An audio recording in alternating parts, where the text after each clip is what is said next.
لا كان لا النبي غازي بس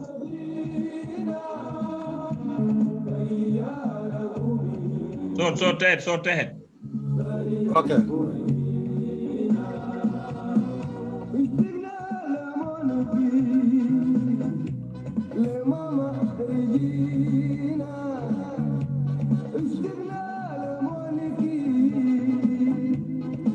Just 1 second, okay?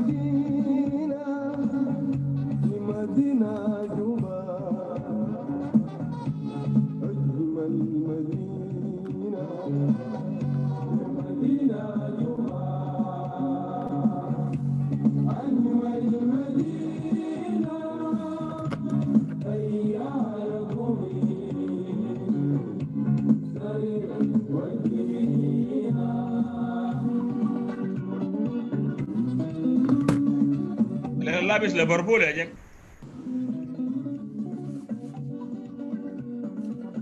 South Sudan oye.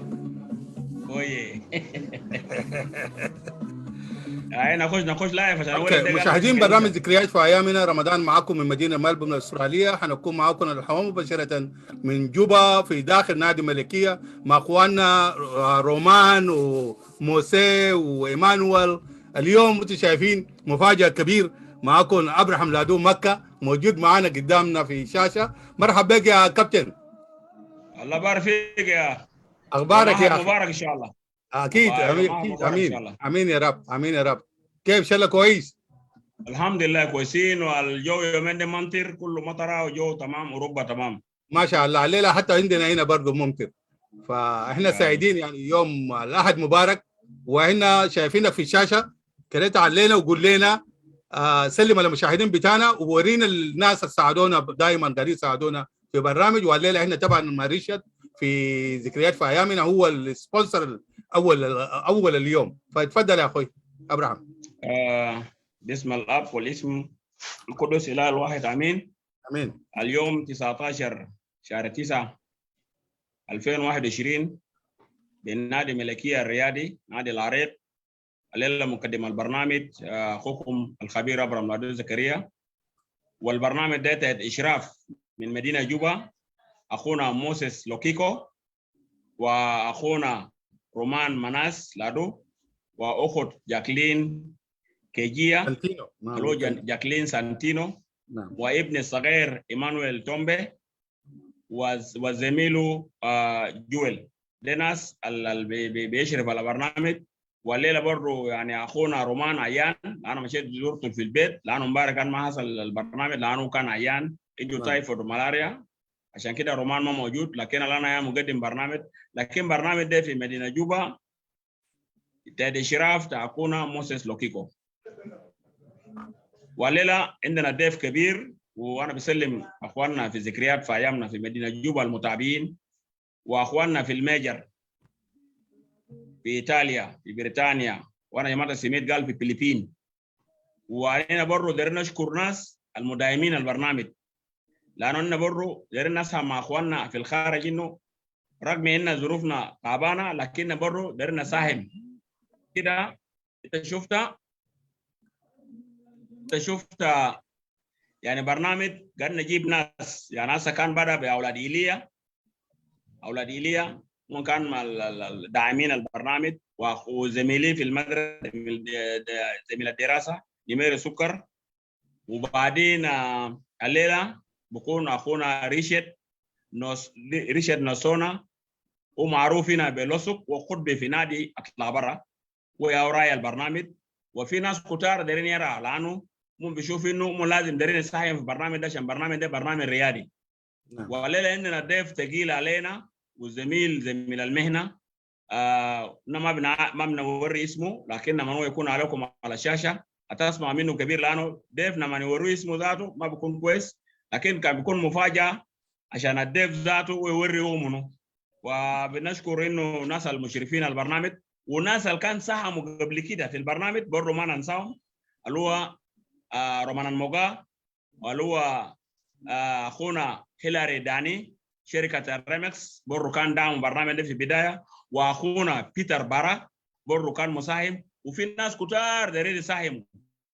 واتمنى انه في الاسبوع الجاي بكون عندنا لقاءات متجاوله في ولايات ان شاء الله. الاسبوع الجاي لو ربنا اراد هنعمل برنامج ذكريات في ايامنا من مدينه واو نار على اشراف اخونا سابينو ديماسيو. وانا قبل جاي للاستديو كنت عملت اتصال مع في كوتش كبير في مدينه يامبيو، هنكون بعدها هنتنقل برنامج ذكريات ايامنا لمدينه يامبيو، هينقلوا الكوتش دانيال فوتور ان شاء الله. بعد ما ننتهي البرنامج بعد رمضان هنعمل له نظام تعليم نعلمه كيف ان شاء الله. هيكون لنا برنامج دايرين نشيل جوبا شويه، ندي لجوبا يوم واحد عشان برضه ظروف تناسين، عشان لما نشيل ناس اسبوع كله دايرين يعني مره في يامبيو مره في واو ان شاء الله. دايرين نعمل في الرنج ودايرين نعمل في توريد، يعني كله اتحاد محلي نديو برنامج ذكريات في ايامنا، عشان في كميه كبير من الرياديين في مناطق ده الرساله ما قد يصل الا عبر برنامج ذكريات في ايامنا. وشكرا أنا هنقدم الضيف بتاعنا تشوفوا اكثر منه. تفضل.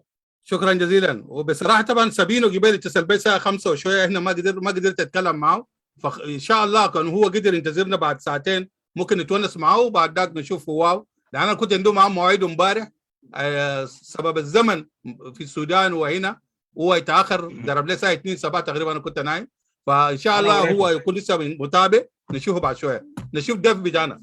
تفضل. تفضل.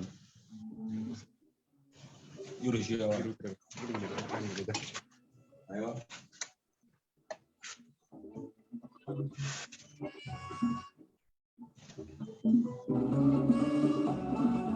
شباب الضوء البواره ده عكس البتاع ده بقى ظلام شديد، خليه يقفل الشباك البواره ده.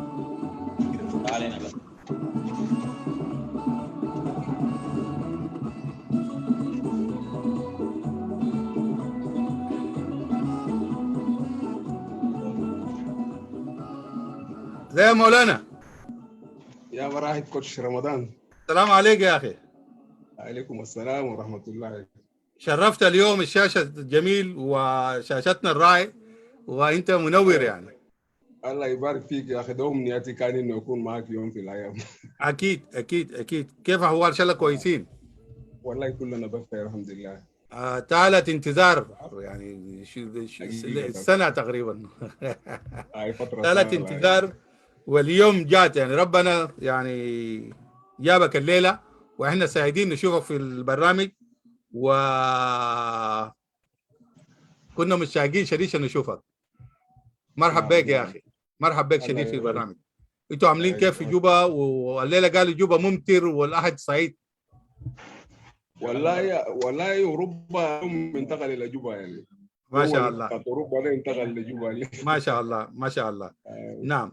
طيب نعم مولانا، يعني عايزينك تعرف اسمك للمشاهدين بتاعنا في برنامج ذكريات في ايامنا، وبعد ذاك وندردش شويه وسلم على المشاهدين بتاعنا. شكرا كثير. انا حقيقه سعيد انه الليله يكون استضافه بتاعت برنامج الذكريات في حياتنا وفي ايامنا. نعم. انا ايمانويل اويك بنجامين، حاليا نائب رئيس الاتحاد المحلي لكرة القدم في اتحاد جوبا. نعم نعم. مرحبا بك مولانا، ونائب رئيس الاتحاد المحلي في اتحاد جوبا.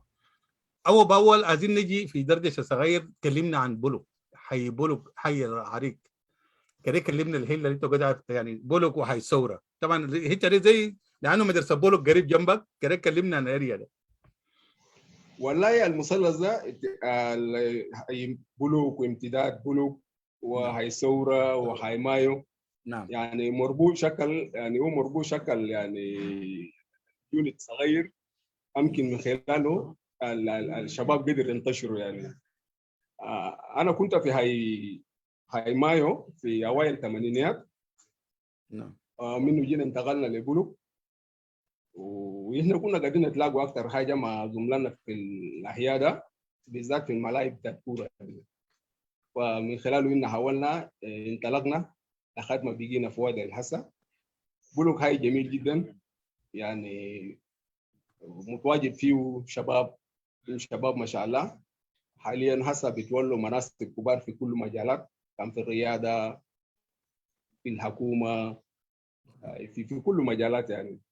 وهي بلوك وهي ثوره وهي زنديه يعني، وفائده كبير بالنسبه لي يعني لما اشوف ناس حسن ينطلقوا. نعم. وهي جيم وهي جيم واحد من عرق هي كان في جوبا زمن فيه حدائق وكده يعني. نعم ده كان نعم مرموق شديد جدا جدا. نعم. نعم مرحبا بك نعم. يا اخوي. طيب الله احنا يبارك. عايزين نقول وعلاقتك مع كرة قدم بدأ كيف، وكان منو قدامك انه انت شفته وقاعد يلعبوا وانت شاركت معاهم وانت صغير لسه في 6 في 7 8 سنة كده؟ والله يا اخ رمضان، لما الواحد يتكلم عن التاريخ بتاع الكوره هو طويل جدا، ده يمكن ما هيكفينا ما لكن ممكن انا بحاول اتصل شويه انه بدات اعرف حاجه بيقولوها الكوره ده يمكن في وسط السبعينيات، اللي هو كان في يي. واحنا طبعا كنا بنحاول نتمرن في الباك يارد، يعني في مزارع صغير كده بيعملوه دار البيوت. نعم. لما يحسب الفول وهتاد الملعب بتاع الميدان مزرعه حيكون فاضي نظيف، نعم. بيجينا نعم. نلعب فيه كوره. ده يمكن يوم بدايه بتاعت انطلاق كوره شراب. والناس اللي يمكن قاعدوا في كوره اسمه كوره كندي، ما اعرف كم بيصنعوا من شنو، لكن كوره محليه، صناعه محلي يا كنا قاعدين نلعب به. بعد ما احنا جينا في جوبا بدأنا نلعب في ميدان نطلع برا اللي هو مركز زيت حاليا كونتينر بتاع جوني، اللي كان محطة زمان بتاع باصات. ده كان محطة بتاع باصات، وفيه ميدان بتاع مهدية برضه. فده بداية بتاع انطلاق هناك. فأنا بتذكر يعني أخوي حاليا موجود عندكم وأنا بحييه هسه أندريا أمانيا. أنا بتذكر مرة يعني ده في ذهني، الوالد رسل على أساس يمشي يشتري فنايل، قام يشتري 2 فنيلة، واحد أصفر وواحد أخضر. فهو جاء قال لي يا أخي ده الفنايل اختار واحد، قلت له لا أنت اديني. وقام اداني، قام شال الفنيلة الأصفر قام اداني. شلت الفنيلة الأصفر، قال لي الفنيلة ده كويس معك. هنا بعد أسبوع ولا أسبوعين من فترة ذاك واحد اسمه لوروما عثمان، أنا ما أعرف هسه هو وين، في أمريكا. برضه في أمريكا. في أمريكا نعم. لوروما أسس فريق اسمه برازيل بلية، وقام اشترى فنايل برضه، فنايل أصفر. الفنايل الأصفر دي سجلت في مفارق بتاعهم، طبعا كان ما تسجيل بس مسألة 30 وتعال ألعب معنا وكده. أدوني فنيلة نفسه فنيلة أصفر، وخلاص بدأت شفتها حبيت فنيلة الأصفر ده اللي هو شعار الأصفر. فمنه جيت مشيت في واحد زميلي كان بيلعب معي اسمه معلش، كان بيلعب مع فريق اسمه بلاش فريق ده في المسجد تجوبة حاليا كان ميدان هلال. وكان بيلعب هناك، فاداني هناك مشينا لعبنا معه. بلاش فريق ده جاي تحول لغزاله، من غزاله هو حاليا حصل رابطه واحد من فرق الكبار في اتحاد جوبا اللي هو في درجه اولى حاليا. ده فريق انا بدات العب معهم، ومنه جينا رحلنا الام تي سي ده في 85 بالتقريب. مع التمارينات جيت سجلت في نادي زلزال حصل في الدرجه الثانيه. نعم. بعد الزلزال انتقلنا لبولوك القبيل، تذكرت بولوك هلا جميل وكده ده. نعم. فيه ملعب بتاع نادي الناصر، فريق الناصر. فبقيت قاعد اتمرن معهم، منه جيت لقيت فرصه سجلت في نادي الناصر عن طريق فريق الله يرحمه سيد مكيليله. فيا هم منه بدات انطلق من الفتره دي. طيب عايزين نرجع معاك في ييدا، في الباكيات محل الصغير اللي كنت بتلعب فوقه ده. كم اكثر لعبات اللي بتنافسوا فوق شنو؟ والفترات دي كنا بننافس في كوره زمان كان بيقولوا جيم ده، بتلقى فيه 3 قصاد 3 3 قصاد 3. يمكن يعني جيم ده واحد من الجيمز اللي يمكن بيخلي اللاعب يكون عنده لياقه كويس، لانه اي واحد فيكم من الثلاثه ده لو وقف خلاص هيغلبكم. طبعا لما يغلبكم انتوا هتطلعوا برا تنتظر الجيم تاني التيم تاني حيخش. نعم. فالحته ده كان خلانا يعني بقينا قويين جدا انه لما تكون في الجيم تبذل مجهود كبير جدا في انه انت ما تطلع، لانه في مجموع كبير برا منتظرين. يعني لو خشيت الجيم وثلاثه ثاني يمكن لغايه بعد ساعه وتتظلم وتعرف هي الفتره ده كان بارد الساعه 6 وكده خلاص التمارين بيكون انتهى، الناس بيكون مشوا البيت. لكن اخوي كان قاعد يشجعني شديد، قال له امانه انه انت عندك مستقبل كويس في الكوره، تحاول تشيت حيلك شديد وما بس تركز في كوره براو، ركز في مدرسه برضه لانه شايف انت ماشي كويس. ويمكن انا كنت اشتغلت الدوسيه ده لحد ما انا بقيت حاسه كده يعني وساهم كثير. طيب في هناك كنت بتلعبوا مرات منافسات بتاع الدجال بتاع كوره؟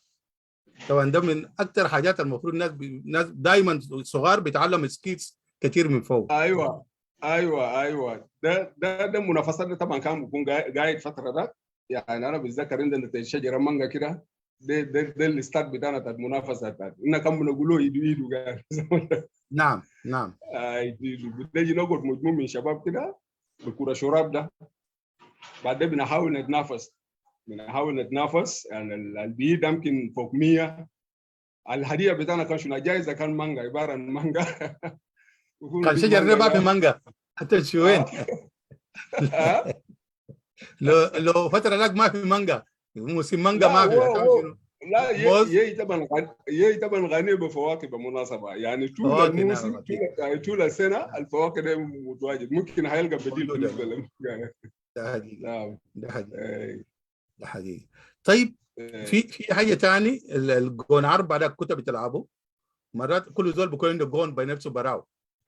ايوه احنا كنا قاعدين نلعب ده طبعا في بيتقسم الاربع اتجاهات، باتجاه شرق والغرب شمال والجنوب، يكون في عرضات صغار ناس بيتقسموا. لكن الدال طبعا فيها تقنيه شويه عاليه، لكن الشباب ناس قدروا يعني انت 200 تحاول تدافع جونك و200 تقدر تمشي تحرز هدف في الجون الثاني. نعم. فده فعلا كان بدي اللاعب بيكون ذكي جدا في القرايه بتاعت الملعب. ملعب. نعم. نقوم نقرا ملعب جميل جدا في انه انا لما نخش ولا زميلي ذاك لما نخش كوره لما نتقطع هنعمل كيف عشان احمل المرمى بتاعي. نعم. فالتمارين ذاك ولا المباريات ذاك مرات قاعد يزيد التفكير الذهني الذكاء بتاع اللاعب. الذكاء بتاع اللاعب. نعم نعم. نعم. طيب لما كنت نعم. بتلعب دجال ده انت قلت ايديدو ده كنت بتعيده بعربي ولا بانجليزي؟ ولا كنا قاعدين نعيد بعربي. اوكي. لان انا شفت كانه بالانجليزي اسهل بالعربي، اسهل بالانجليزي من عربي. والله طبعا بتوقف لزول اللي بيشوف. لمجموعه. وبعدين كمان على فكره كمان عندنا الناس كان بيدوا بيروتان برضه، بيروتان اكوان لانه فتره اوكي. جليم موريك مصالح وان مكان بوريوك ودوب وين فوق وماشي لغايه كده. ممكن هو بيغطي 8 كده بيجي 10 وفعلا مشى. لان انا بتذكر في توريد كان الناس كل بيشتغلوا بانجليزي لما يغنوا له غنى يعني 3 4 5 6 7 9 10 بس كده انت بتجاسم بس 3 4 الاول 2 ده ما ظهر اصلا، اللي هو جاب 1 2 8 7 ده ما في كده 7 8 ده. فكان حلو جدا وكنا بنتمتع نشوف شباب ده كان بيعمل الكلام ده. ويمكن بدانا بطريقه غير مباشره بين فيتوريت. كانت حزار كده مشيت انا مشيت من جوبا، ويوم من ايام احنا كنا في توريد مشينا تربحت كناتيا سوري في كناتيا في منغاز زي ما انت قلت. والناس دائما بيلعب هناك دافوري او جيم صغير شنو في وقت مجموعه معانا مرحوم تروسي ومعانا مجموعات كده لعيبه حريفين جدا. فلقينا لنا الكوره صغير قلنا نلعب دجال. يا دوب كان لهم بالنسبه لهم صعب لانه انا كنت في جوبا في بوليس كنا بندقل دجال مش عادي. بيتنا طبعا كان هو جنب بيت ماري لاكودا. اللعيبه فريق ناصر كان لما معسكرين بيجي يتفرج علينا من دقل كيف، لانه كان يعني عندنا مستوى عالي جدا في الدجال، بننافس بنوصل في الاف.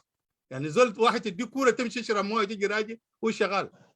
يعني اتذكر في لعيبه كبار كان بيجي يقعد يتفرج علينا هياني ناس منوخ رشيد كمان. فكان حاجه صعب. ومشيت توريد طبعا الشغل اللي ما في بدانا بالكوره الصغيره كنت ممكن اعرف واحد، لكن بعد شويه لما ديل يتعلموا انا بقيت ذاته ما اقدر انافس من شوف الصغار ثاني. يعني شوف ديل عملوا الشغل اللي بقى الشغل مين سباب تلقاهم شغالين فوقه بس وبقينا بنشجعهم خلاص. فكان حاجه جميله جدا كون دجيل ده يعني في مهارات مستوى عالي جدا شراب، يعني كرة شراب، ما أي كرة تانية بتدق بطريقة. طيب وأنت في جي مشيت مدرسة لعبت في مدرسة هناك ولا توالي أو من جيت جوبا؟ انا خشيت مدرسه يي في المدرسه اسمه يي 2.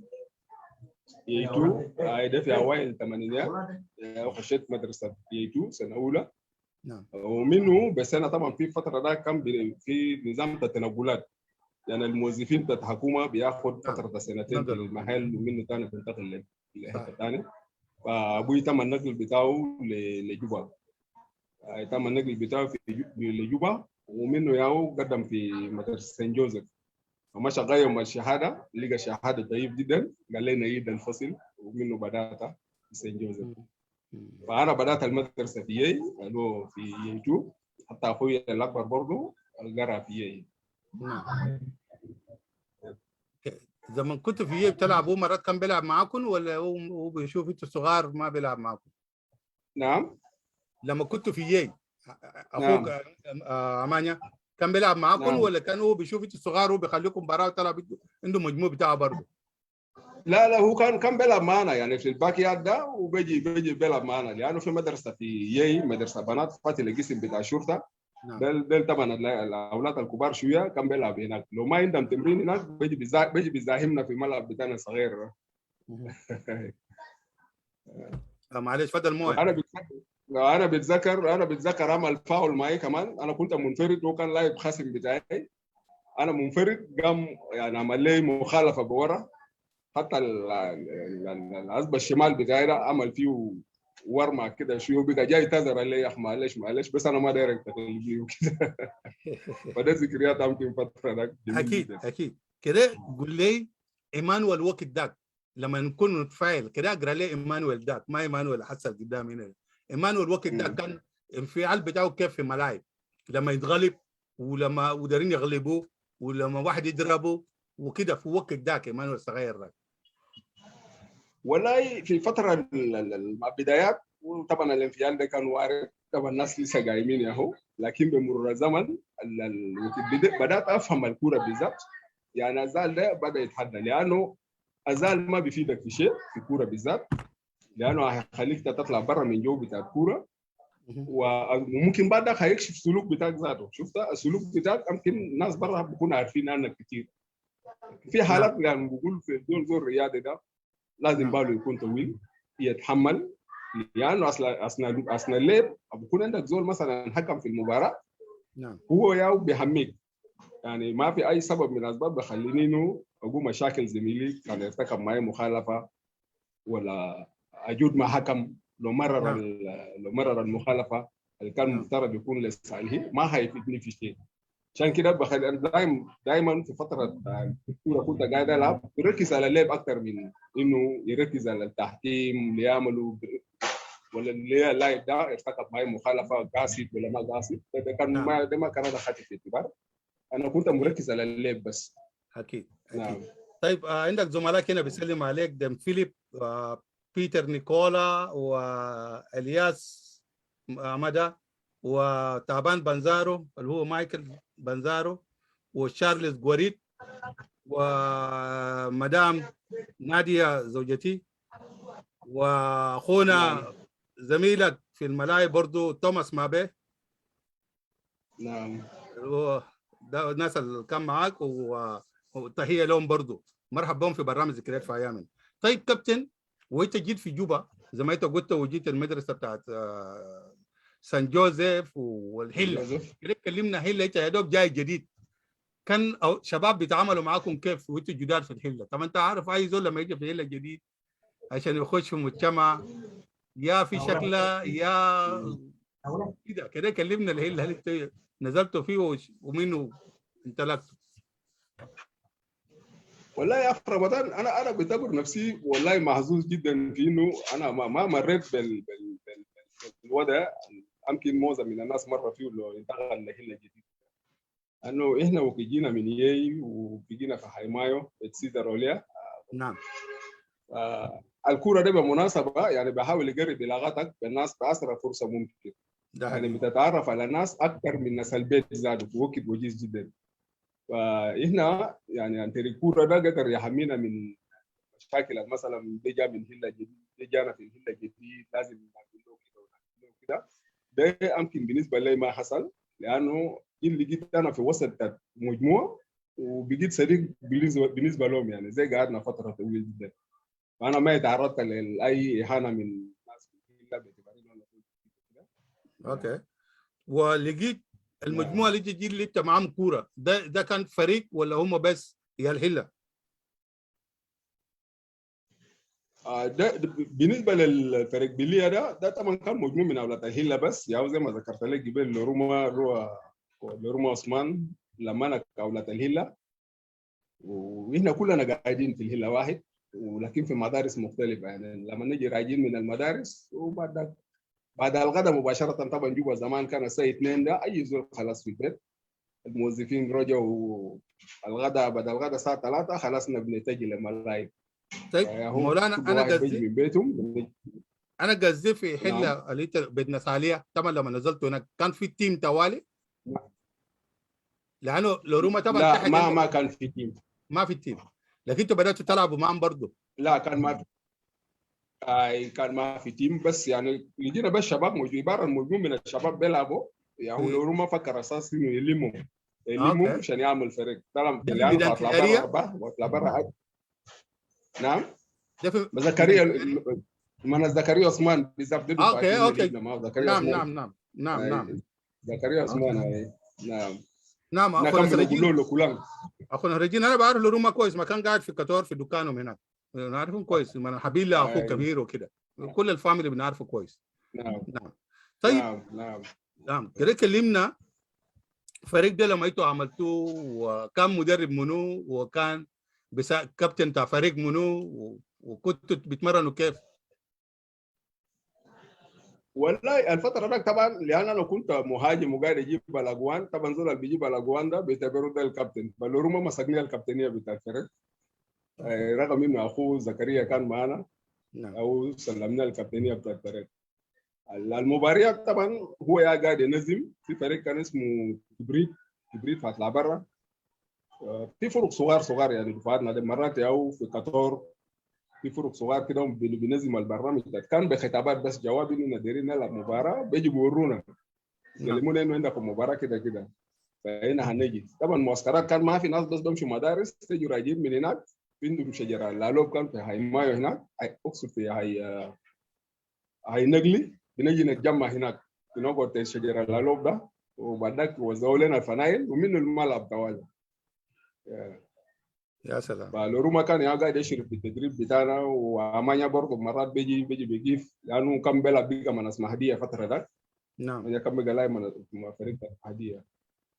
و وانا بتذكر الكابتن ماتا برضه كان عنده مباراه مع هديه، يعني كان زول صعب، حتى مرات قاعدين يجيبوه زاد لانه في نظام تتعين بعد الاحيان.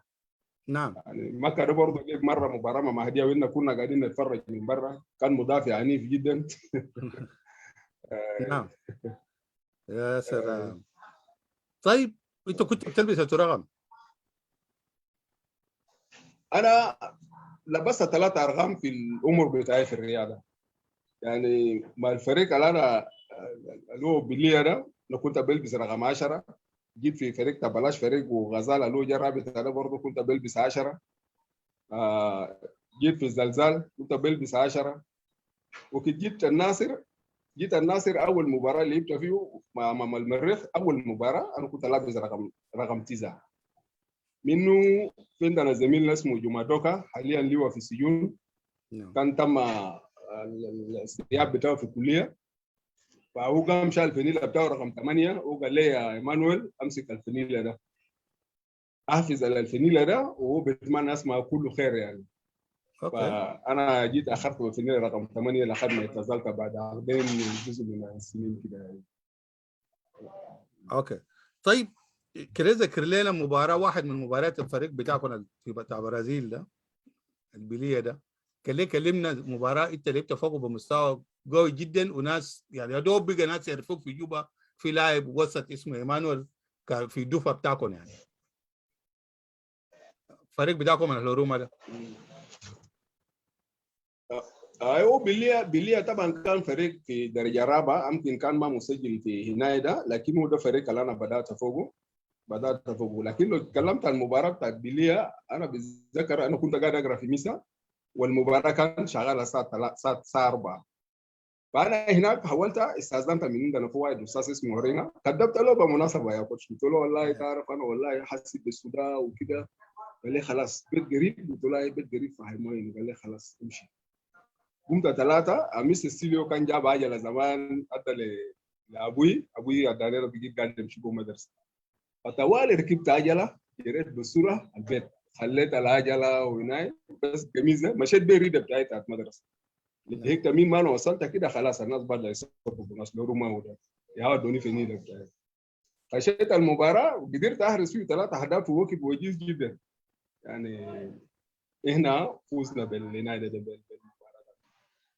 طبعا ده كان عندي يعني في حارس اسمه لودي زمان كان في اطلع برا، كان شغال في الصحه، انا ما اعرف اسمه لودي. اتذكر اي ده يمكن برضه من ضمن الناس اللي شجعوني، لانه كان برضه عندنا مباراه مع اولاد في قطر الوزاز بالسانتوس، في فريق كان زمان اسمه سانتوس. صح. جبنا مباراه كان 3 درون، فبقى في بلنتات يعني جينا غلبنا سانتوس في بلنتات زي اشبال سانتوس. لودي اللي قال يا اخي كده هو داير يشوف الولد ده كده يشوف له بلنت، وحارس تطلع برا بالمناسبه، حارس كان ممكن في فيليب الثمانينات هناك. اسم فيليب. فيليب لودي اللي هو كان في استوعبت جول قفل لي الجول كله. طبعا العرضات بتاعنا كان صغار شويه كده وقفل الجول، لكن قدرت ادخل فيه جول. هو قال لي هتكون لايف بتاعنا فاطلع برا، قلت له ان شاء الله. فده يمكن يعني بدايه بتاعت انه واحد بدا يسهر، لكن الظهور الاكبر كان يمكن بعد ما انا بقيت في فريق بتاعت الزلزال. ده هو واحد بدا يسهر فيه، وحتى الانديه بدا اوكي يشوف انه نمشي اول بلاش فريق ونجي الزلزال، لانه بلاش فريق ده تقريبا انت لعبت قبل الزلزال. انا لعبت في طيب. بلاش فريق قبل الزلزال. نعم. طيب نمشي بلاش فريق، وانت مشيت لقيت شباب هناك واغلب فيهم كان بيقعد في نادي هلال، نادي اعمال الحره.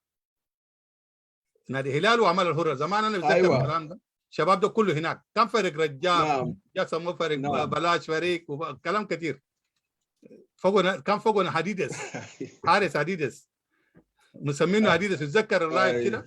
نعم في مجموع كبير كان هناك نعرفهم كويس. كده كلمنا عن فريق ده، وانت كنت معاهم لاول مره لعبت معاهم.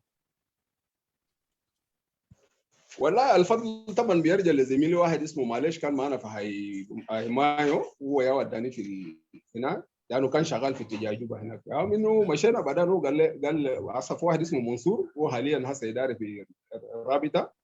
يعني قال لمنصور يا اخي الولد ده خليه يلعب معنا. منصور قال توالي اول تمرين خلاص بدا يهتموا به اهتمام شديد. يعني مرات طبعا كان في مطعم صغير في شجره نيمه كان زمان منه ملعب. نعم دفع اخيرا النادي زي قال ما لي حلوا معي. ايوه هو فاضل نادي الهلال وعمل الكره. قال لي نعم. يا اخي انت قاعد تقرا وانا قلت في سان جوزيف. قال لي يا اخي بالله اذا ما فطور تعال سريع، تعال افطر هنا وترجع ترجع المدرسه.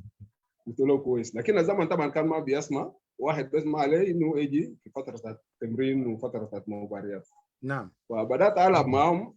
يعني شباب كان ما شاء الله في مجموع كبير، هسه في ناس شولا تور وناس اليس بونا هسه حاليا بقى موظف كبير، في ناس اجاد شله كثير جدا، يعني ناس ادمون يعني ما شاء الله. ومنهم جزء منهم جاء انتقلوا للانديه، المشى هلال التواصل على مستوى الانديه. في ماكير هسه شغال في المرور هنا، كان جا سجل في نادي الملكيه، وانا قاعد اتكلم من نادي الملكيه حاليا.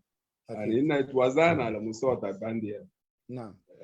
فمنه يا وجد مشيت الزلزال، وبعد الزلزال ما اخذت فتره طويل، يا منه مشيت النصر. معاهم انت لعبت معاهم اي مباريات؟ نعم معاهم انت لعبت معاهم اي مباريات في بلاش فريق ده؟ بلاش فريق ابن الدوري كامل، كامل ما بلاش فريق. اوكي. الدوري كامل. الدوري. الفترة ده طبعا كان ما في كان برنامج تصويت وهبوط بالنسبة للأندية.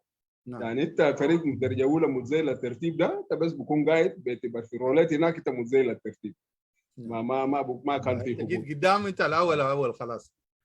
الاول والاخير اخير خلاص.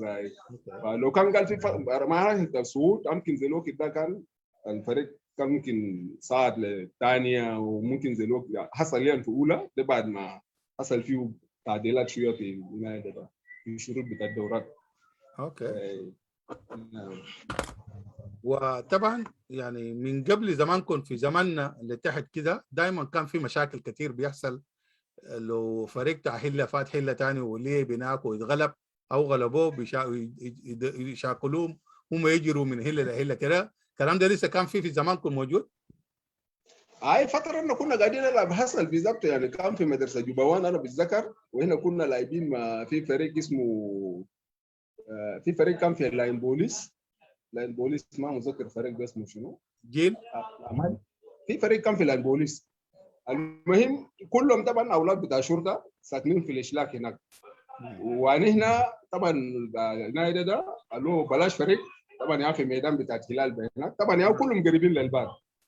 فنظموا الدوري إحنا كنا لاعبين في الملعب بتاع جوبوان. يعني الفترة ده غير من بلاش فريق لغزالة، بقى لغزالة. إحنا لعبنا مع الفريق ده وإحنا غلبناهم. طبعا معظمهم كله يا العساكر واللي حصل مشكلة بدأ يدوق في حكم أنا بتذكر في واحد كان اسمه تعبان كان في السجون. المهم المجموعة ده قام بدأ يدوقوا في حكم، حتى الزملاء بتاعنا قال لنا يا زول ما في زول يخش لهم، احنا بس نطلع طوالي، ما احنا فايزين يعني. ده المشاكل اللي كان قاعد يحصل. فبقى مرات بخش في حساسيات بين لعيبه بتاعت هله وهله زي ما انت ذكرت قبل في البدايه. نعم. لكن انا بقول انا محظوظ انه على نفس الاولاد ده كان في واحد زميلي اسمه ليون ستيفن، ابوه كان سلطان اسمه ستيفن بيكوت هنا. ده اخو عميان. اخو عميان الله يخليك. نعم. ليون ستيفن. نعم. هو زميلي دفعتي في الفصل قاعد مشاركين معه، كان ابو واحد فهو كان لاعب معهم. فالجون اللي انا جبت ذاته انا كنت روقته وجبت الجون. نعم. بس هذا في انه يوم السبت كان عندهم حفله تاهيلا هناك، بس حفلات الشباب. نعم. او قام جابوا لي كرداوه ان كنا قاعدين مع روبرت كانيشو وبوبي. نعم. في بيتهم كان في هاي السينما. انا مشيت كان قاعد تمام زي يومين كده. يعني قلنا مشينا الحفله خلاص الاولاد عمل كمين، يعني القلب ده اللي هو الغلبونا ده لازم نقول. فاليوني كان دخل وسيتي يا اخي ده دفع بتاعي في المدرسه والكوره انتهى وخلاص باقي زملاء ده كله بتاع الفريق ده كان بقى اصدقاء بتاعي فتره ده. فكوره له دور كبير في انه يعني يقرب الناس في بعضهم يعني. نعم. ليون ستيفن ده اخوه الاكبر اسمه مربي الله يرحمه، كان صديق بتاعنا. هو من رغم اكبر مننا كان صديق لي شديد، كان بريدني شديد جدا جدا. ومربي كان زول شاذ جدا، زول شاطر شديد. الراجل ده ممكن يسمع غنى اول مره، غنى بس غنوا له اول مره باغاني العربيه، يغنوا له اول مره انت مشيت معاه بغادي كده وبيغني له غنى ده بالكلمات كله. يا سلام. شفت كيف؟ الذكاء بتاعه ده وصله لحد بقى مجنون. نعم. فمنه جا اشتغل شويه في سلاح اشاره، ومنه ربنا جا شعره بعد فتره طويله جدا. صديق كان بيلعب لنا سرباك في فريق الجيل. وعميان فريق بتاعنا بتاعت الاحلام كان حارس بتاعنا. عميان ذاته كان حارس بتاعنا فريق احلام، حارس ممتاز جدا. وشفت كيف؟ هو لو ود واصل كان يلعب بس انتولو، لكن هو بيلعب مدافع كويس جدا. ده كان صغير خالص، ده كان صغير شفت كيف؟ فده الفاميلي بنعرفهم كويس. حتى ابوه طبعا كان عسكري بوليس اساسا. لما السلطان الكبير توفى حتى انه استاذنوا منه يكون سلطان، ومنه هو فات بقى عمك سلطان اسفل بيسموه منه ستيفن اي ابوهم ده. فبقى جت على سلطان بعد ما سلطان الاندريا يتوفى، حتى جاء ساعدوا منه شغال يكون سلطان. طيب كابتن احنا نعرف هو حقيقه انا صديق بالنسبه للاسره بتاعنا، انا صديق الاسره عندهم هناك بالمناسبه. انت عرفت كويس عنه. اكيد هم ناس طيبين جدا، طيب وكده كلمنا الترايف اللي كان حصل لك في مرحله ده كله، الترايف اللي قاعد يحصل في ملاعب وانت كنت قاعد تشوف قبل انت ما تمشي في فريق بتاعت رابط. نعم. الترايف يعني حاجه الترايف اللي حصل لكم في الملاعب يوم من ايام تقريبا، حصل لكم اي ترايف في ملاعب بتذكروا؟ والله يعني ترايف كثير كده مضحك يعني. قصه مضحك كده حصل لكم وانتوا كان في ملاعب تقريبا. والله في الملاعب طبعا بعد ما انا بقيت في الناصر، عندنا في واحد اسمه توكي. توكي توكي ده طبعا لاعب ظريف جدا، يعني بيحب انه يضحك ناس كل وقت. نعم. فحصل مره يعني هو كان عنده انذار، فارتكب مخالفه ثانيه، كان بقى بيحدد المصير بتاعه المفترض ياخذ كرت احمر، وقام جرى لهونربل حاليا اوليفر سورو الحكم الدولي بتاعنا، نعم. ومشى رخلوه وقال له يا اخي اسمع اوليفر، يا اخي هسه ده انا وانت احنا ما يوم ينبر برا الاثنين، هسه انت كان طردتني ما انا بجيب انا هيبقى براي. فاوليفر قام ضحك، نعم. قام مشاه. كان في واحد من اللعب. بعدين الشيء الثاني انا فتره كنت قاعد العب، يعني في عندي زملاء كان صعبين جدا، لكن هم كانوا دايرين يبنوني. مرات بيحاولوا يلبسوني حول الملعب، انت وانت معلش طبعا تعرف اساليب بتاع الكوره. نعم. لكن انا كنت قاعد اتحمل. واحد اسمه ايمانويل، برضه ايمانويل فيدريكو، بيقول لي يا نعم. اخي خلي الناس دي حلب كورتك بس، خلي الناس دي هم عارفين انت هتشيل الخانه بتاعهم، بس ما تشغل بهم، اللي بينبسك اللي بيعمل لك شنو ما تشغل بهم. انا اشتغلت بالمناسبه بالشات ده، وواحد انت رايف كثير جدا. نعم. نعم. شكرا. شكرا للاستاذ زين السنوسي. برضه زين السنوسي بيقول لنا حارس فيليب جيبيتا ذكرته ده قبله كان بيلعب في كاتور اول، قبل ما يمشي شنو؟ ما يمشي يطلع برا كان في كاتور. مرحبا بك يا استاذ زين السنوسي، ان شاء الله يوم من الايام نشوفك ثاني في شاشه هنا. وطبعا زين السنوسي عمل له عمليه في الركبه وشويه لسه قاعد ياخذ راحه، هيكون معنا. مرحبا بك لي يا صاحبي الكبير، مرحبا بك. انت سعيدين نشوفكم والله، مرحبا بكم، الله يخليك.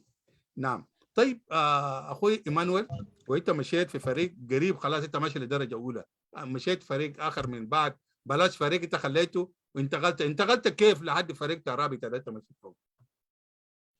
نعم. صوت ما قاعد تسمع كويس؟ كده الرابطه. واضح ايوه كده واضح. انت انتقلت كيف لفريق رابطه؟ والله انتقال بتاعي لفريق رابطه هو نتيجه الانتقال من هله لهله. يعني نعم. انا فتره هناك احنا كنا في مايو، نعم. دخلنا في ام تي سي طبعا يعني قريب من الاستاد. نعم. الزلزال كان قاعدين يتمرنوا هناك باتجاه جنوبي اللي هو اتجاه الشعبيه ده، كان في مساحه فاضيه، فريق نعم. الزلزال كان قاعد يتمرن هناك. نعم. بحكم السكن بتاعي في ام تي سي، لما نجي من المدرسه واصل طوالي ايمانويل. اوكي واصل التونس، انا اشيل التليفون ده. اوكي واصل التونس انا معك. اوكي بيجي بوصل التمارينات معهم. بعد ما اتمرنت معهم طوالي قدرت القى فرصه انه وسجلوني في فريق الزلزال. انا بتذكر الاداريين كان فيه الباشمهندس هسه ايمانويل ماتايو مدير عام هسه في وزاره الاشكال، في استاذ سانيستن، في ناس بايا، في مجموع كبير كان جدا ده من الاداريين كان في زلزال فتره ذاك. نعم. فياهو من خلال التمارينات ده يكون المستوى قدر يعجبهم، فكروا انه يسجلوني في نادي الزلزال. ياهو قمت سجلت في نادي الزلزال. اخوي الكبير ما فتره ذاك طبعا كان مركز اكثر حاجه في الدراسه، وكان مركز اكثر حاجه في المدرسه، وكان قاعد يقرا في بدايه فتره ذاك. وبدأ طبعا الفصول الاولى ده بيقراوا في ميسا دائما، فبقى كان ما عنده وقت. وبدأ كان مدرسه طبعا بانجليزي، هو لازم يضغط نفسه يجتهد شديد عشان so that he cope up with the language. نعم. فهو كان من عربي لانجليزي. نعم. من عربي لانجليزي. وده سبب انا جيت انتقلت للزلزال بعد ما رحلنا الام تي سي، والميدان بتاعهم طبعا ياهو قريب من الاستاد، زي انا انتقلت للناصر بحكم الميدان قريب من البيت. فالميدان بعد الاحيان عنده اثر كبير جدا في التغير يعني. ده حقيقه. نعم. طيب في بالذات ام تي سي ده كان في ملعب قدام اللي هو جنب الباب الشرقي، باب الجنوبي. باب الجنوبي مش كده؟ باب الجنوبي. الملعب ده كده كلمنا عن الملعب ده.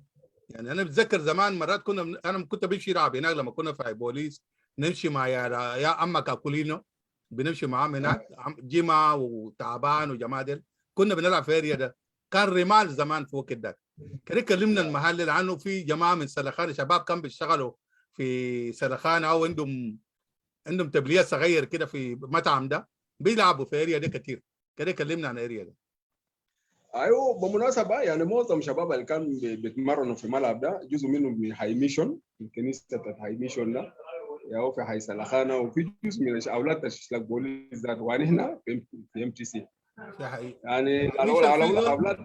اسمع، متذكر زميلي في حي ميشن يا اخي، واحد من المدافعين طويل اسمه منو؟ مناس ولا اسمه منو؟ اشول صلاح جاء شغل سواق في منظمه كده، هو كان اشول، ده كان واحد من ابرز واحد في قاعد ساكن في اريا ده، وهو لاعب كويس جدا. انا بذكر اسمه بعد شويه، تفضل. اوكي. المهم الميدان ده طبعا يعني كان الميدان ده كان بيجمع الشباب اللي حول الاستاد هناك وحول هاي ميشن ام تي سي وجزء سلخانه ده طبعا كان برضه سيلفيو جدا. اسم سيلفيو اسم سيلفيو سيلفيو موجا. ايوه سيلفيو موجا ذكرته، اخوه برضه هو ليب معنا في الزلزال، سيلفيو موجا ابوه مطران، ابوه قسيس في نعم الكنيسه. وكان بيلعب مدافع ممتاز جدا. بالضبط سيلفيو ده موجا. دفعتنا نعم. يا سلام ما شاء الله. في اخوه صغير اسمه عليقا ده برضه كان حارس بتاعنا. عليقا اخوه صغير كان حارس عندنا في الزلزال. نعم. الميدان ده برضه صنع لعيبه كتار جدا، ومنه يا فريق نجوم حاليا هسه في الدرجه الثالثه، وصعد هسه للدوري 8 في كاس جنوب بتاعنا حاليا هسه لنا منزلين كده. ما شاء الله. هاي فريق نجوم ده خش في دوري 8. طيب اكيد في محلكم ده يا دوب بقى كان في الدوري بتاع الصعود وهبوط. لا هو فتره ده كان لسه يعني، انا لحد ما بديت في الناصر انا بتذكر يعني الناصر مره من المرات كانت زي الترتيب ذاته، يعني لو كان في هبوط لكنا هبطنا زاد كوتش. نعم ده حقيقي. لكن الفتره ده كان ما هنا ده. نعم. طيب التغيرات في القوانين ده جاء في وقت متاخر شويه. اوكي. لكن ده كلام طيب عايزين نمشي في حته بتاعت درجه اولى ده ذاته، فريق ناصر ده طبعا الفانيله الصفراء لسه كان يعني ماشي معاك يعني. انت كيف انت يعني بقيت مع ناصر؟ منو جاك ووصلك شنو لفريق ناصر؟ والله ناصر ده تعرف انا تاني ارجع ورا في الثمانينات. كنا قاعدين في مايو، قاعدين برا الهوش كده، في ناس جايين ماشيين اتجاه الشرقي، ماشيين اتجاه الغرب، ماشيين لجامعه جوبا، شارع الرئيسي لاستاد وجامعه. نعم. ماشيين في واحد قام سالهم انتوا جيتوا من كوره؟ قال اين جينا من كوره.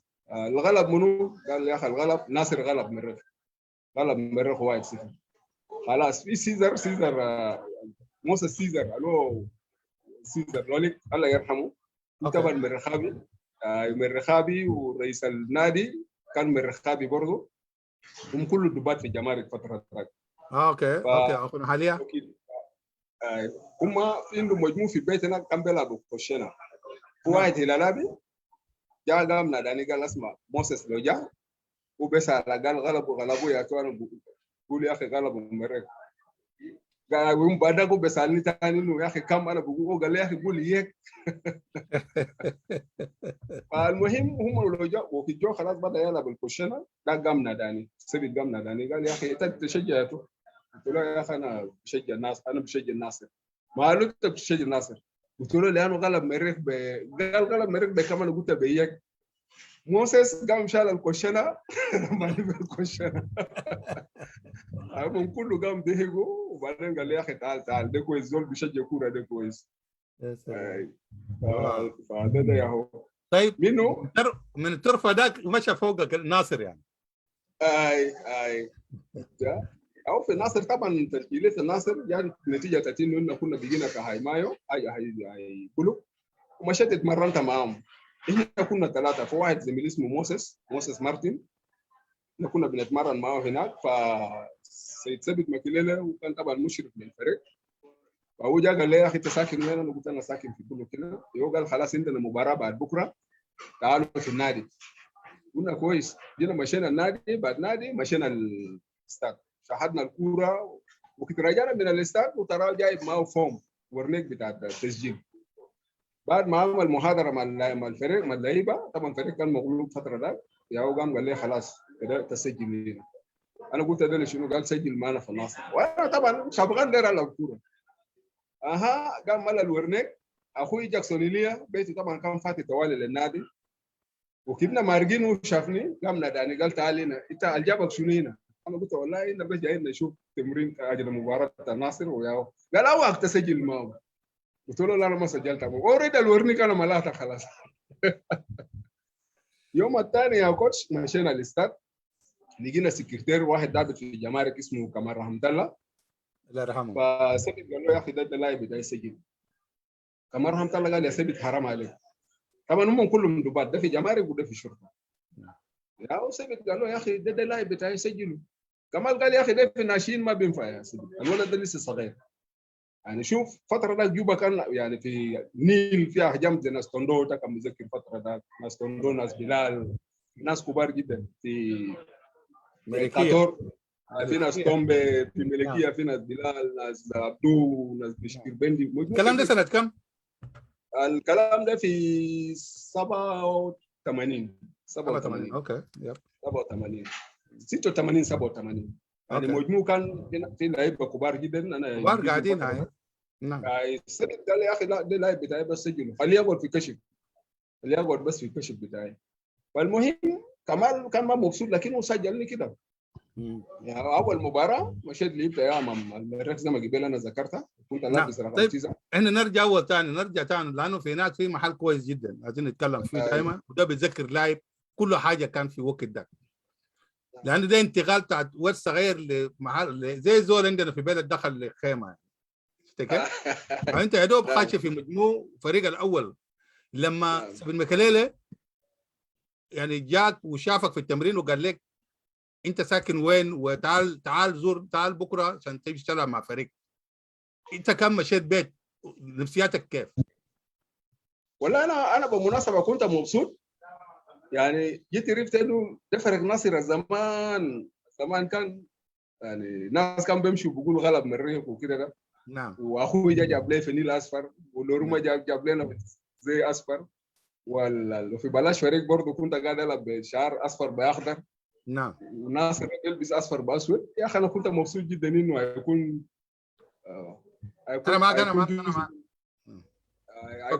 جزء منهم يعني. انا كنت مبسوط جدا، وحتى كلمت اخوي امانيا قلت له يا اخي ناس الناصر دايرين يسجلوا. نعم. قال لي ما في مشكله. طيب نمت الليل ذاك صحيح؟ نعم. بالليل لقيت نمت مع انتظار تمشي النادي، واول مره تخش النادي وماشي تلعب مع فريق كبير زي النوم كان جاء متاخر جدا، لانه بقيت قاعد يفكر يعني بقى في احلام كثير انه ده بوابه الانطلاق بالمناسبه، انه واحد يسهر في درجه اولى ويلعب في استاد امام جمهور كثير جدا. نعم. يعني ده كان حاجه داير في الذهن بدايه فتره ده. يعني حتى انا جيت قمت متاخر صباح بعد ما صحوني زمن المدرسه جات خلاص، لانه بالليل واحد كان قاعد يفكر الفريق واحد بقى في درجه اولى وكده. نعم. يا سلام. الحكم الدولي موجود معنا هنا سابت ليبراتو، برحب بك يا اخوي كابتن.